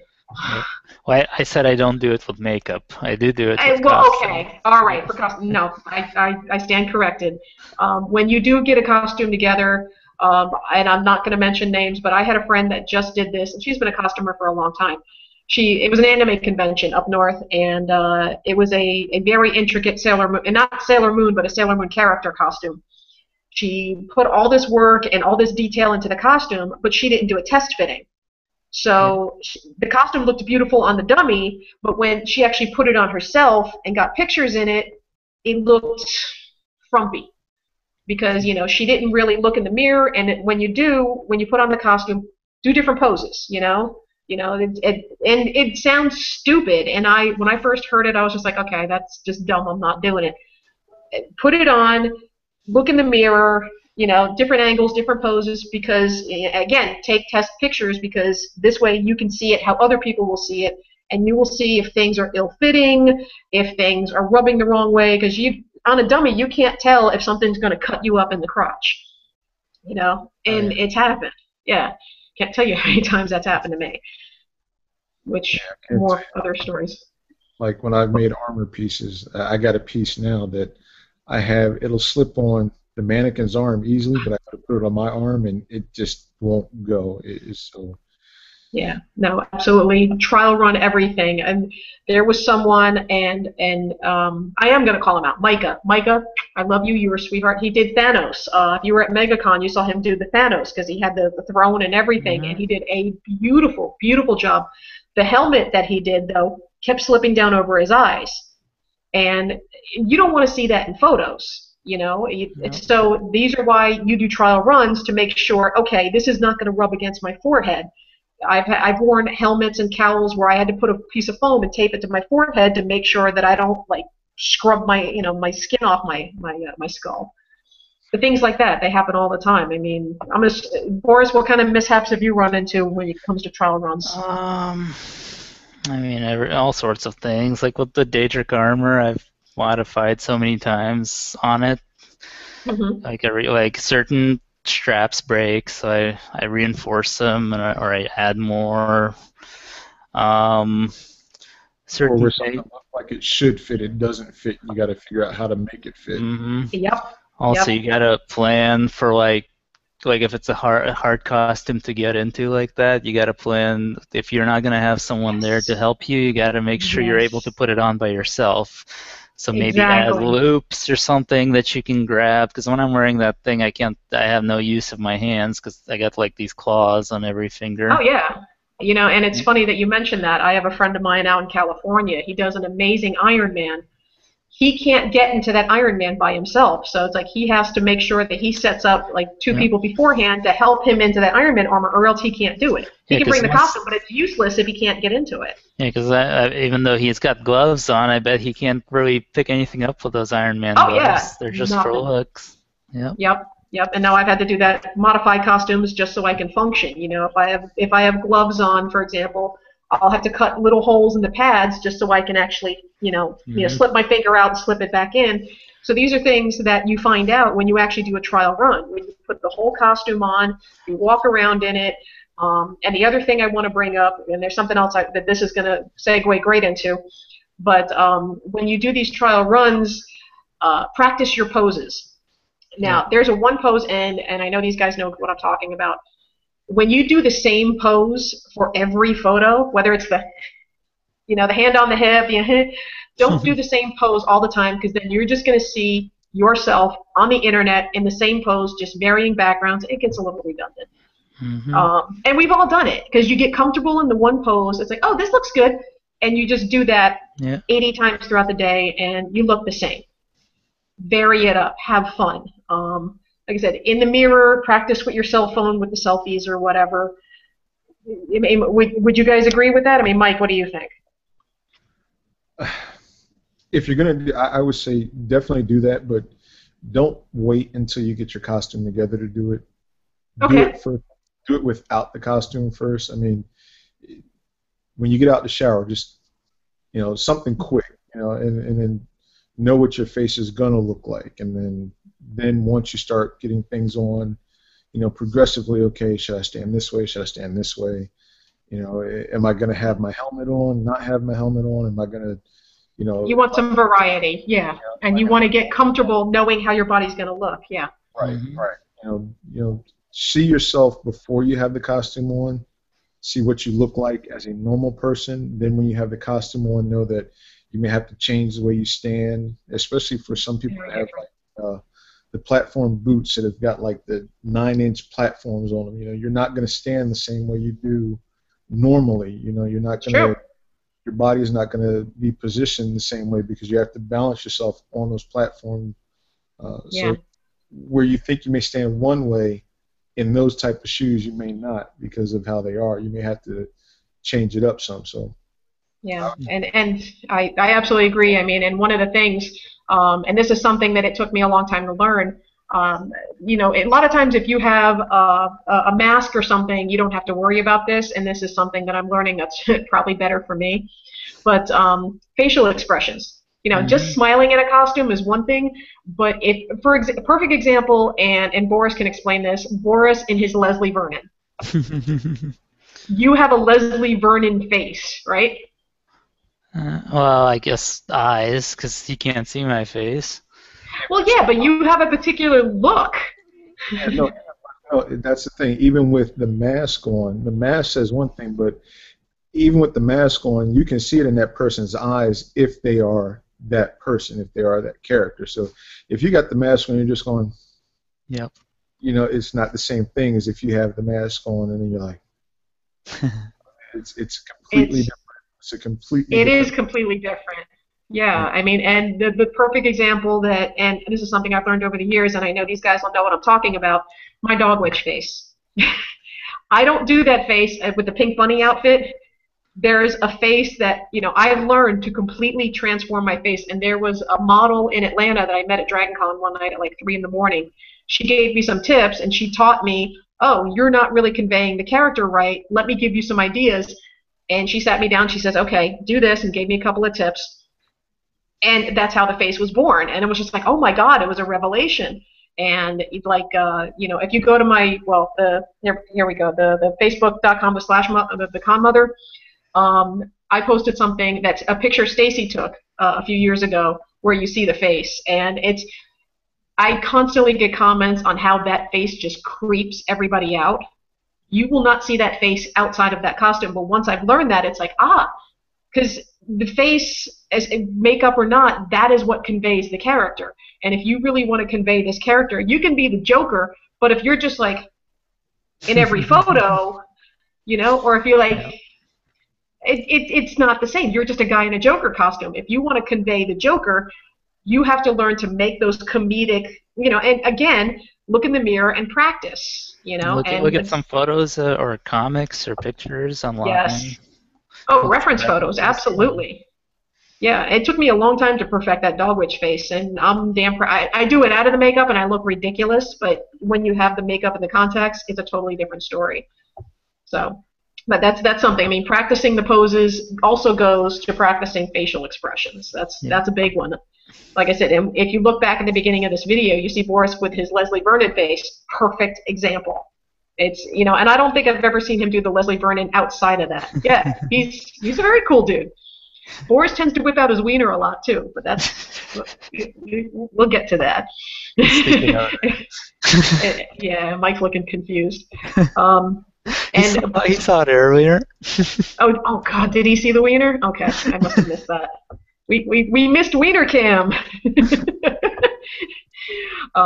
But I also wanted to bring up, and this is a fantastic one, going from practicing poses and trying on the costumes to see what you can do and making sure you have someone to help you into the costume if you need it. Handlers. Bathroom. What, Mike? Going to the bathroom. Make sure. Yeah, make sure you can. That's a highly overlooked point. You're right. Handlers. I don't know if handlers can help you go to the bathroom, but I suppose those two can kind of tie in together. That's a really good handler. That's a different type of handler. You need someone to hold it for you. But that's has some way for you to be able to use the facilities if you need to. Because if you're walking around 8-9 hours a day, looking good in your costume, and all of a sudden, oh damn, I got to piss. Yeah. The struggle is real. I'm telling you, the struggle is real. We've all went through it, man. No, but you're right. And the thing is, and especially at Dragon Con, I saw this a lot. You walk into the ladies' room, and there's somebody with like 8-9 pieces of costume on the floor trying to hover over the toilet and figure out angles. Mm-hmm. You become a hell of a contortionist really quick. I've seen some horror stories, man. Going to go to the bathroom. That's important, man. Now, if you are lucky enough to have a handler that will help you go to the bathroom, that's great, because I know women on the whole, for men, going to the bathroom is a solitary experience. Completely. I know there's like a whole website for bathroom etiquette for men, and I know all about that.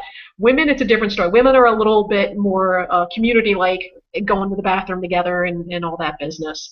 And anytime you go into a convention at a bathroom, you will see 3 or 4 women helping each other with makeup, and they are really great about that sort of thing. But handlers, if you have a big bulky costume, or even if you have a costume that kind of limits your vision, very often you'll have a mask that your peripheral vision isn't that great, or you have a costume where you can't, because, for example, Edward Scissorhands. If you're doing that, you can't really manipulate your hands so well. Mm-mm. If you can get a handler, it changes the whole experience, because I'm lucky enough where I have a teenage daughter that's normally mine. She holds my stuff, and so like say for example, if you're carrying a bunch of things, you're carrying, you got your badge, you got your phone, you got the stuff you got at the convention.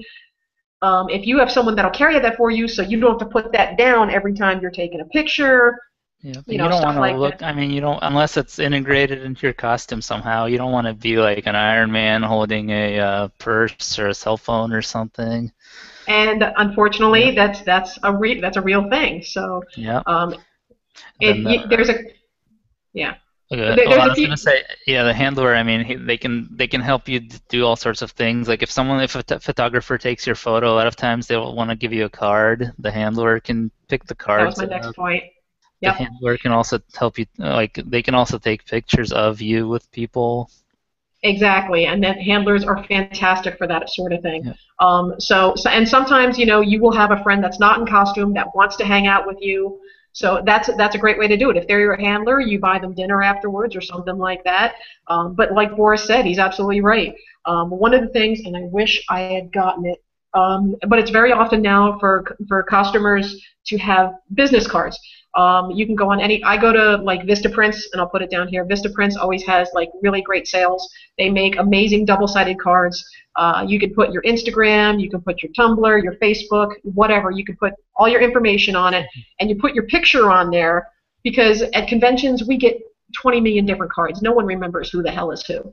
So I personally always put my picture on it. So it's like, oh, okay, that's that chick. Hmm. That's a great way for photographers or any other people to find you, to send you the pictures, and you can also collect the photographer's cards as well. That's always really good, especially if you have minions.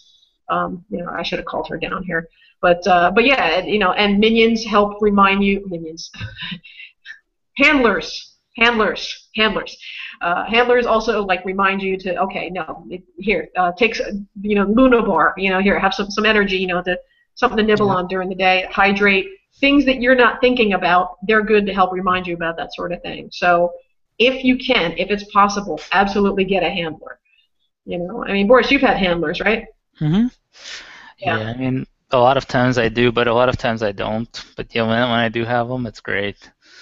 Oh, Yeah, it's and then amazing. I It mean, really just changes the just experience. I mean, just especially even with costumes where you barely have control of like all your senses. All you can do is see out of a small slit, and sometimes I They mean, can help you can direct kind you. of Yeah. pose.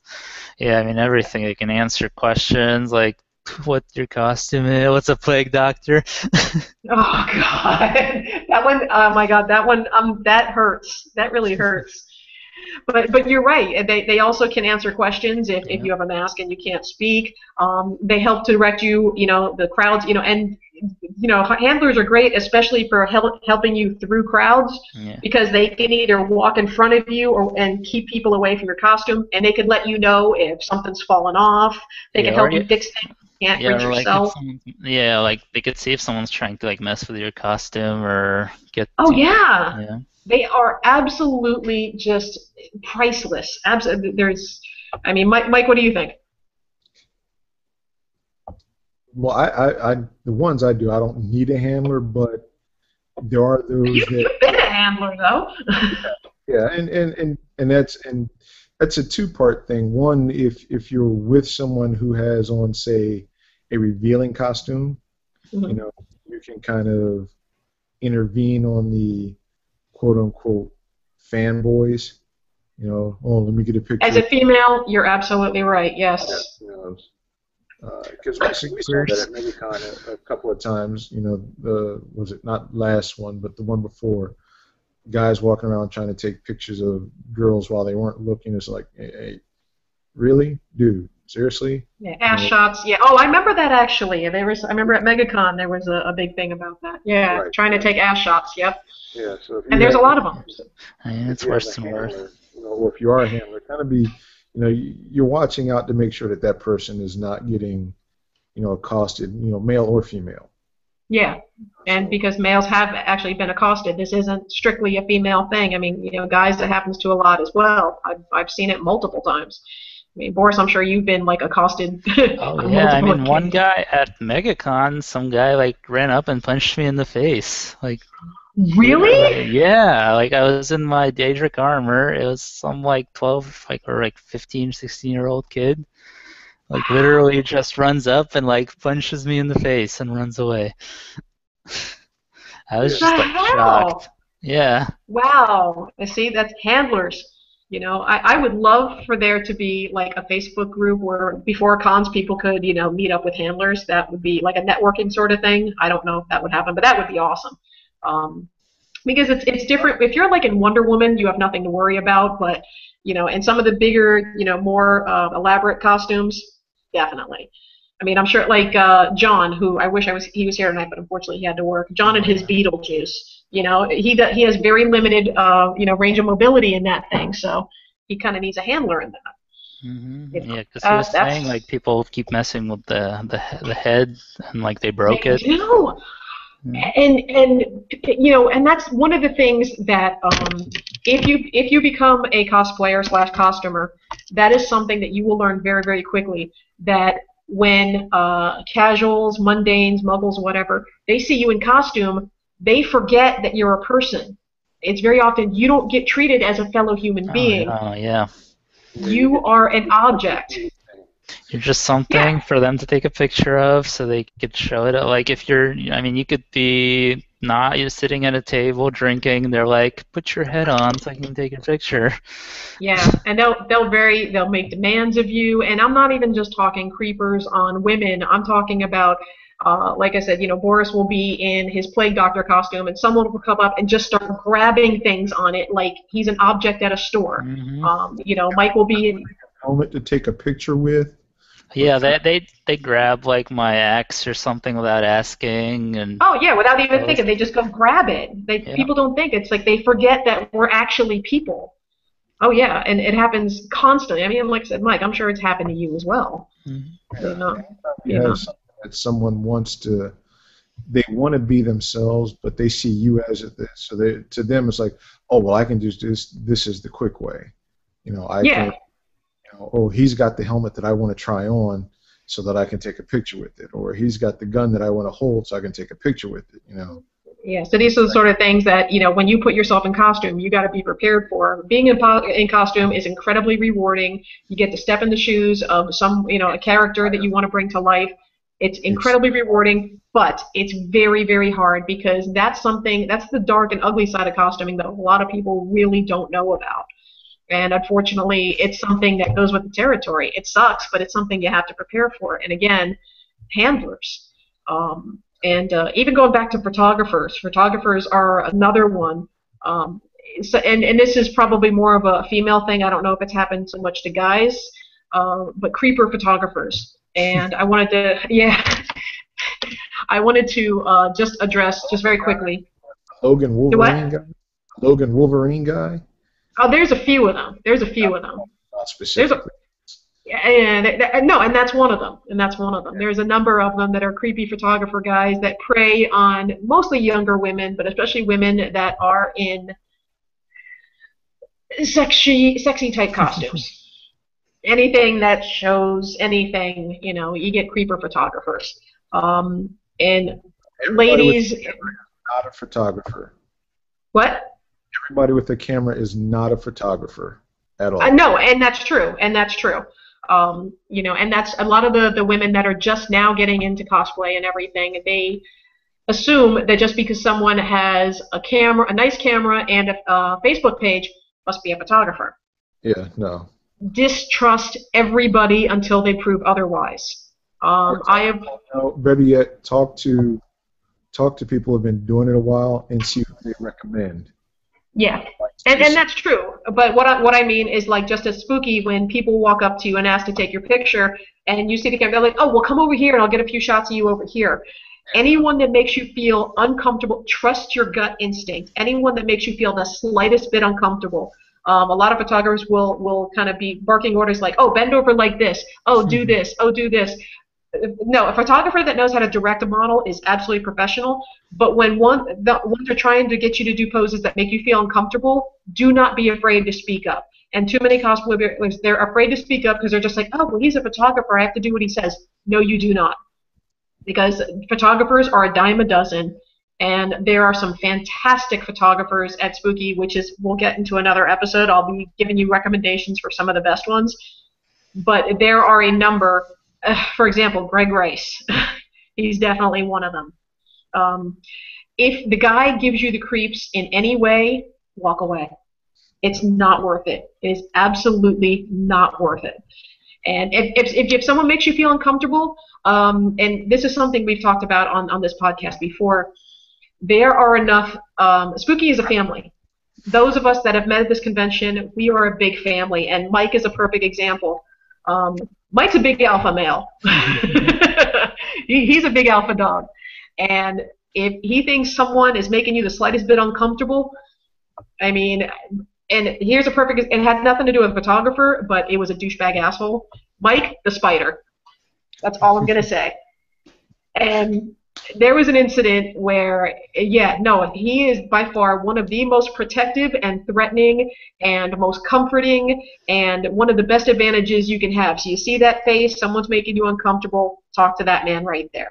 And not to say that Boris isn't. Boris is just more of the creepy intimidating as opposed to Mike was the hulking intimidating. And I know Boris totally didn't take that the wrong way. But the thing is, most of these guys at Spooky, they do, they're all much less creep-inspired as, say, other conventions. Because we all know each other. We've all known each other for years. We're a big family. We all look out for each other. Yeah, I think the only any issues I've ever had were never at Spooky. They're always at one of the bigger conventions. Agreed. And I've made that point many, many times myself. As a woman, I've been at Spooky for like 10 years, and it is very, very rare I have had an incident there. And it's because of these guys. You know, and like I said, at Spooky, meet people, especially if you're in costume. Talk to other costumers. You'll learn things. You'll pick up things. And these are definitely the best people to know, man, without a doubt. Okay. Oh, actually, this is a good one. And Mike, I'm going to hand this one to you because, Mike, you are like the king of this. Speaking of which, who owes me fangs? Okay, for those of you that want to know anything about fangs, this is the man you want to talk to. Yeah, no. I mean, yeah, no. They're, believe it or not, they're not as hard as it seems, but no, they aren't. But you've mastered it. Yeah, the last batch that I had, the materials I guess I let sit for too long, which is another thing. Don't let your stuff sit for too long, otherwise it does go bad. So there's different people that do them. There's different ways of doing them. Some people make just the caps. I happen to make or have made where it's the actual gum line itself. It's you put. So there are different types of fangs, is what you're saying, not just the stuff that you pick up at Spirit, for example. Right. No, you get and the stuff. Don't get me wrong. The stuff at Spirit, you can get it. It can be good. Just know that those are only going to last you maybe a couple of days at best. Hmm. So they'll work in a pinch, but if you want a quality pair that's going to last you a long time, right, you get them made for you, and anyone that really makes them for you, they're custom making them for that individual. You're not just going to go buy them off the shelf. It doesn't work that way. You don't like what fits me won't fit Boris, won't fit like my wife. It won't fit her. Yeah. Because her mouth is a lot smaller than mine. Her teeth are a different size than mine. So yeah. What I make for me is not going to fit her. So it's like if she wanted to have fangs, she's like, "Oh, let me borrow your fangs." Well, it's not going to work. No, don't borrow other people's fangs. I mean, you shouldn't borrow other people's fangs to begin with, because that's just dirty. Doesn't matter if people borrow each other's fangs. What is that about? No, that's nasty. That's nasty. Nasty ass people. And for those that like me, I'm self-taught on that, and there's tons of stuff that you can find on how to make them yourself, and there's different ways of making them. But you definitely don't want to use. You got to use dental grade quality stuff. That's important. It's got to be dental grade. You'll get a bunch of things out there that says this is resin for teeth, and this. If it's not dental grade, it's not going to hold up. It's going to crack. It's going to. The color's going to look off. Yeah. And. Now I think are there fang makers at Spooky? I don't remember off the top of my head. I'm not sure actually. I don't think I've seen anyone actually doing it because it is a time-consuming process. That's the other thing.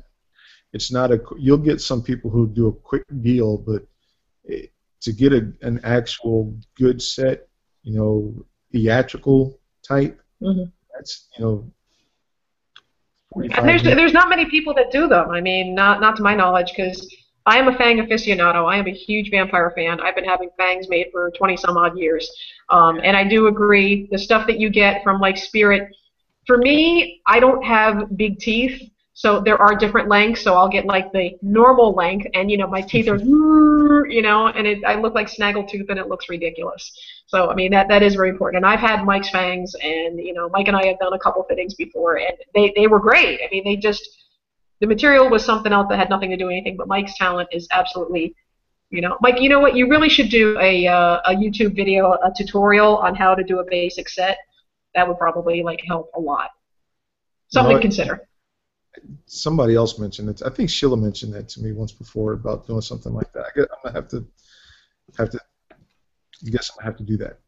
Yeah. No, I think that's a good idea. Yeah. So, all right. Okay. But yeah, it's easy to do. Ooh, it's 1 o'clock. It is, and I know I've been trying to go through this stuff super quick, but that's the whole thing. Yeah, well, with costuming, there's so much to go over, even just with the basics. And just think, I mean, just in this time, we barely touch stuff, That's true, but I guess I'm going to get off because I got to get up in a few hours to go to work. But okay, now Boris and I can handle the rest of it. I would say, for costuming purposes, if you're gonna do it for fun. Don't do it for fame. Definitely. And that's a tough one, but yeah. Do it for fun. Don't do it for fame, because when you do it for fame, you're gonna. It's fleeting, and it's. Here's the thing that I found: the people that are doing it for fun are the ones that are getting a lot of pictures taken of them. They're the ones that are showing up in a lot of, Beat Down Boogie. They're the ones they've got their music videos of people in costume, and perfect example. And Jonathan Carroll. Oh yeah, Jonathan's a perfect example. Those of you might know him as Monkey of Steel, but he's done a lot of the Beat Down Boogie videos. He's been doing a couple of the Bat in the Sun videos, where he's been Wolverine versus Predator. He's been Captain America. Love that one. It was fun, but because of him doing it for fun, it's now turned into, people know him as, ooh, you're the guy from that video. But he's not doing it as, well, I want to go do it for this video. He's doing it. He doesn't have a fan page where he has 100,000 likes. He doesn't sell autographed pictures of himself. He doesn't do any of that, because that stuff is fleeting. Yeah, so it's very fleeting, and it's soul-sucking. Because that's the long and short of it. We're all big kids, and we're doing it for fun, and And regardless of what anyone says, it's like if you're doing it for fun and you're doing it for yourself, that really is cheesy, but that's the ultimate reward. I mean, and like I said, we've been doing it for years. We know what we're talking about, and Mike is absolutely right on that. We're big kids. Some of us just like to dress as the more demented side of stuff than the. That's what the horror costumes are about. Yep. Yeah, I'm not a spandex superhero type. I'm more of the, armored bad guy type. So that's me. There's that. With that, I will let you go, because I know you got to get up in the morning and you got a lot to do. We've been going on and on about this. There's just a couple of more points that Boris and I will address before we get off this whole thing. And we still got 2 viewers, so apparently people are enjoying this, I guess. They're making fun of us. That's what they're doing. Look at this. Oh yeah, no. They're sitting there drawing penises on our faces and stuff. They're doing it. But I did want to show, when we were talking about budget tips, I mean, here's an example. Oh God, I can't even you know what? Let me switch the view on this. Hang on. Some of you guys might have seen my Invader Zim. I can't even get this all in the frame, can I? This thing is huge. My Invader Zim head. The thing is, as amazing as this is, people love this. If you look, this is cardboard and felt. That's it. Cardboard and felt, and just some foam. I mean, if you look at the inside, cardboard. Yeah, it looks great though. it looks amazing. So it's just a matter of taking some time, and it's a matter of having patience, and that's been my biggest lesson when it comes to all of it is patience. So you don't have to have a lot of money to be a really good costumer. Just a little imagination, a little creativity, a little ingenuity. Like I said, I love this thing. Look at this. My Zim, I love this thing. Little Velcro, little velvet wire up top, and so just to give you ideas, it's like Warbler is fantastic, and if you have the skill and the patience to learn how to use Warbler and foam and stuff like that, by all means. But the thing about cosplay is there really is no there's no manifesto where there's no rules. There really aren't. You can do whatever you want, and it's always a learning and evolving process. We may joke. There's no Mike? There's no one way to do it, not at all. No, absolutely not. And that's the whole thing. The limit really is your imagination. That absolutely is true. The only other things I wanted to bring up. Ha!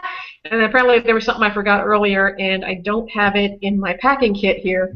When it comes, especially hydration, chapstick. Don't forget chapstick when you pack all your stuff. I found, chapstick, Burt's Bees, whatever, because your lips do get dried out, again, dehydration, very, very quickly. So chapstick is very, very helpful. So make sure you pick up a little 50-cent tube or whatever. Let's see. I guess we really don't have time for construction general tips. Maybe we'll just include some general construction tips in the next one. You guys have already talked about your favorite mediums to work with. Okay, here's a question. And Mike, since you have to go, let me ask you. As far as what is your favorite medium to work with, and what has been your most difficult challenge, as far as different mediums you've worked with? Favorite medium right now is the foam, making foam armor, and I guess in the same context of that answer, it's the most difficult because you got to size it for your own self. So there's a lot of different ways to do it, but you got to remember, if I'm going to do an Iron Man, I'm a lot bigger than Robert Downey Jr., so of course I'm not going to look the same as he does playing Iron Man, so I have to tailor everything to me. Yeah. My wife, Sheila, Sheila, I've got a room in I've got a bedroom where I've got 4 different helmets. They're all Iron Man helmets. She's like, why'd you make them all the same? Well, one's too big, one's too small. Yeah, the one I made's too big. The biggest part of it. Multiple trial and error even with that. Yeah. All right, well, Boris, what about you? Oh. I ask him a question and he runs off. Okay. Yeah, he got scared. Oh, okay. That's got to be my favorite medium, but it's also the most difficult because you got to make sure everything is. Yep. What's that there? Wait. Trying to click over. Okay, there we go. Oh, wow, look at that. Yeah, that's a Pepakura method. That one is paper. It's cardstock paper that you've hardened with resin, both on the inside. Well, there's different ways of doing that. You can harden it with resin on the outside, fiberglass resin on the inside, or fiberglass matting on the inside, Bondo the outside. Wow. Yeah. Bondo the outside to smooth it out, get rid of the seams. That's also a way to make it very detailed because it goes into a lot of detail. If you look at the cheek area, it's a lot of detail in the cheek area. Wow, look at that. But see, that's the whole thing. You start out with basic costuming, and you can start experimenting, and you come up with something like this. It really is an art form. People call it cosplay, and Boris has always joked that no, I'm not playing, I'm serious. And if you see that Iron Man helmet, that's exactly what I'm talking about. That's some serious business there. One day I'll finish it. That's a lot of cutting and lining up and fiberglass. It's gonna pay off, man. Yeah. So yeah, that's It's probably the most rewarding because you get it to look exactly like you want it to look, but it's also the most tedious because, like I said, if it's too big, then you got to start over, and if it's too small, you got to start over. You know, so it's. It is. It's patience. It's patience and trial and error. Yeah. All right. Well, Boris, what about you? What would you say is your favorite medium to work with, and what's been the most difficult? Gosh, I would probably also say foam, but I've been trying to switch mediums with every project. Like with the Daedric armor was foam. Then for the Plague Doctor, I did like a combination of foam and then like paper mache and molding with clay. And then for Salad Fingers, I did more paper mache and felt, kind of like your Zim. Yeah, it did, but it's a thing. I mean, it looked Yeah. great. You know, it might be simple, but it looked great. I think that was my inspiration. Like when I saw the Zim, I wanted to do something with like a big head like that, and then. Oh, it's fun. I want to do it again. I want to come up with another character where I do it again because no one knows it's me. I love it. Before I go, because it just reminded me. Hold on one second. Uh-oh. He's running away now. Okay. But yeah, and that's the whole thing. Even Home Depot, you can go and get like PVC. Like I said, I really have to totally redo this, but this is all just PVC parts, you know, and you paint them right. And so, and this, I have to let you know, Ethan Shiver signed the back of this. That made me happy. Nice. That's mine. So, but yeah, I'm going to totally redo that. And with costuming, don't worry if things don't turn out right the first time. Every single time we wear a costume is a learning experience. We improve things. We want to get certain details right. Yep. It's normal. It's absolutely normal. All right, Mike, what do we got there? Here's what I was talking about. This is the foam, and it's a gauntlet piece for a set that I'm working on now. But it's easy to work with. It's lightweight, but the problem is this one, even though it looks big, it's just a tad too small for my arm. Oh, wow. See, and little things like that, man, that stuff is so important. You know, but it's a piece I can still finish. You know, it can still get finished. It can still get painted and whatnot, and probably get sold to somebody. But I just won't be able to put this over my arm because of. Exactly, because if you go to a con and you know, that's the whole thing. Things like that, you can't just say, oh, this is good enough, and you know, and you wear it, you know, as it's a little bit too small, because Mike would suffer if you wore that to a con. If he just finished that piece as is, I mean, he would end up like cutting it. He could end up cutting up circulation off to his arm. He could, you know, get all sorts of cuts. Straight skin. This isn't even with like the undersuit on or. Yeah. So that's stuff that you got to take into account. So. Exactly, and that's why those trial runs are so important too, so you can, you know, justify stuff like that. Like I said, the length is right, but I have to make the opening bigger on this one. So. Yeah, I mean, I had to do the same thing with my probably none of the pieces for my armor were correct scale when I made them. I had to modify them, add like strips of foam to the sides to make them bigger or smaller. Yeah, scaling is probably the hardest part. It is, because you have to redo it and measure and redo it, and that takes so much patience. You know, like I said, it really isn't as easy as just throwing on a costume. And even though I don't make armor, still, I go through kind of the same troubles because I commission my costumes out. Let's see, Erin L. Jones, I'll put her down here. Three Muses Clothing, I'll put her down here. John has made me pieces as well, and Living Plague Customs, I'll pimp him out, put him down here.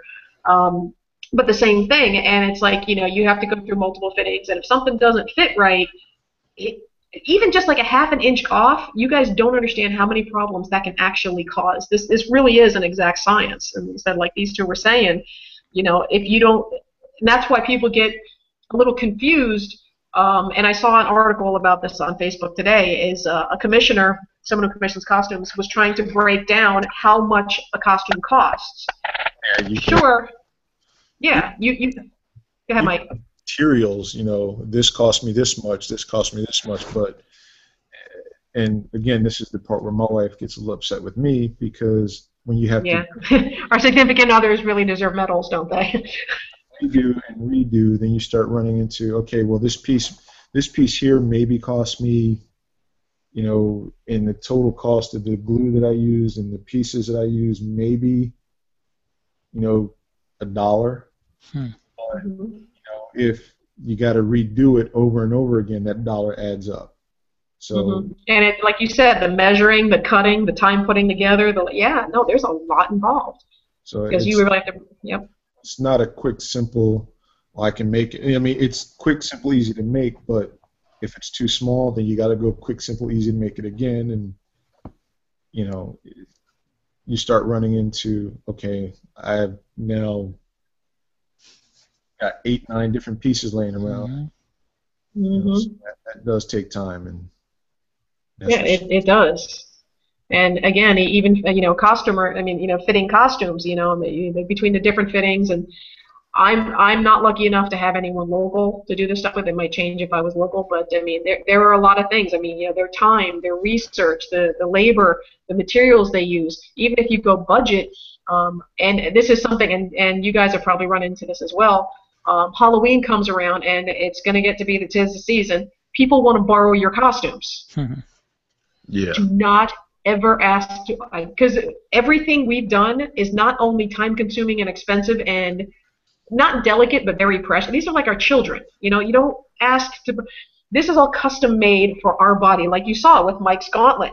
It's specifically made for his arm. You can't borrow something like that. That's not how that works. And what the casuals and mundanes don't seem to comprehend, and that's part of what this video is for. This is not Party City. If you only have $50 to spend, go to Party City. Whatever. By all means, do that. But if you want a professionally looking, polished costume, these are the things you're going to have to expect, and these are the things that we've gone through over the years, to get where we are, and that's why. Yeah, don't freak out if you hear a price and you're going, well, that costs a lot of money. Yeah. Well, You get You do. You get what you pay for. I mean, and in 2002 was when I did my first professional, screen-accurate costume. I did Yvonne Craig's Batgirl from the 60s series. Everything was absolutely screen-accurate. That cost me over $1,000. But everything was absolutely custom done. It was screen-accurate. I mean, Yvonne Craig went nuts when she saw it. So that's a memory I'll have forever. But that's the thing. I don't sneeze at that price because it's like it was, and even years and years later, I mean, what is it, 13 years later, and it's still holding up and it's still looking great. So it's worth it. It's absolutely worth it. So, but all right, and I think unless there's anything else you guys wanted to bring up. No. Now, if you covered the bit. Okay. All right. Well, as far as we've covered the majority of the basics, and I know we've kept you guys a long time tonight, but this is obviously something we are very, very passionate about. Spooky has asked me to really emphasize the costuming aspect this year, so we may do another half hour one of these. We get a little more detail. Yeah. But it's Halloween weekend, so there's really no excuse for not dressing up. Dress up, and your kids, by all means, dress up the kids. Some of the best costumes I've seen, are kids' costumes. They're going to have 2 kids' costume contests, I think one on Saturday and one on Sunday, plus the big costume contest. And they've got all sorts of costume-fueled, events going on all weekend. So even if you normally don't, everyone's going to be in costume. You're going to feel left out if you don't do something. So, okay.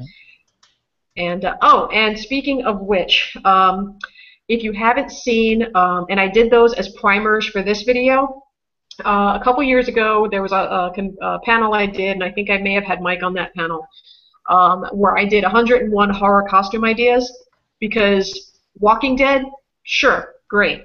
Zombies, great.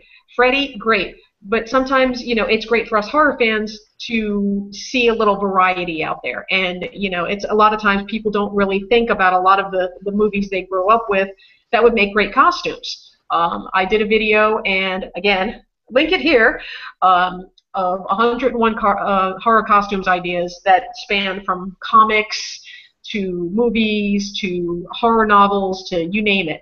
And then that was in 2012, actually.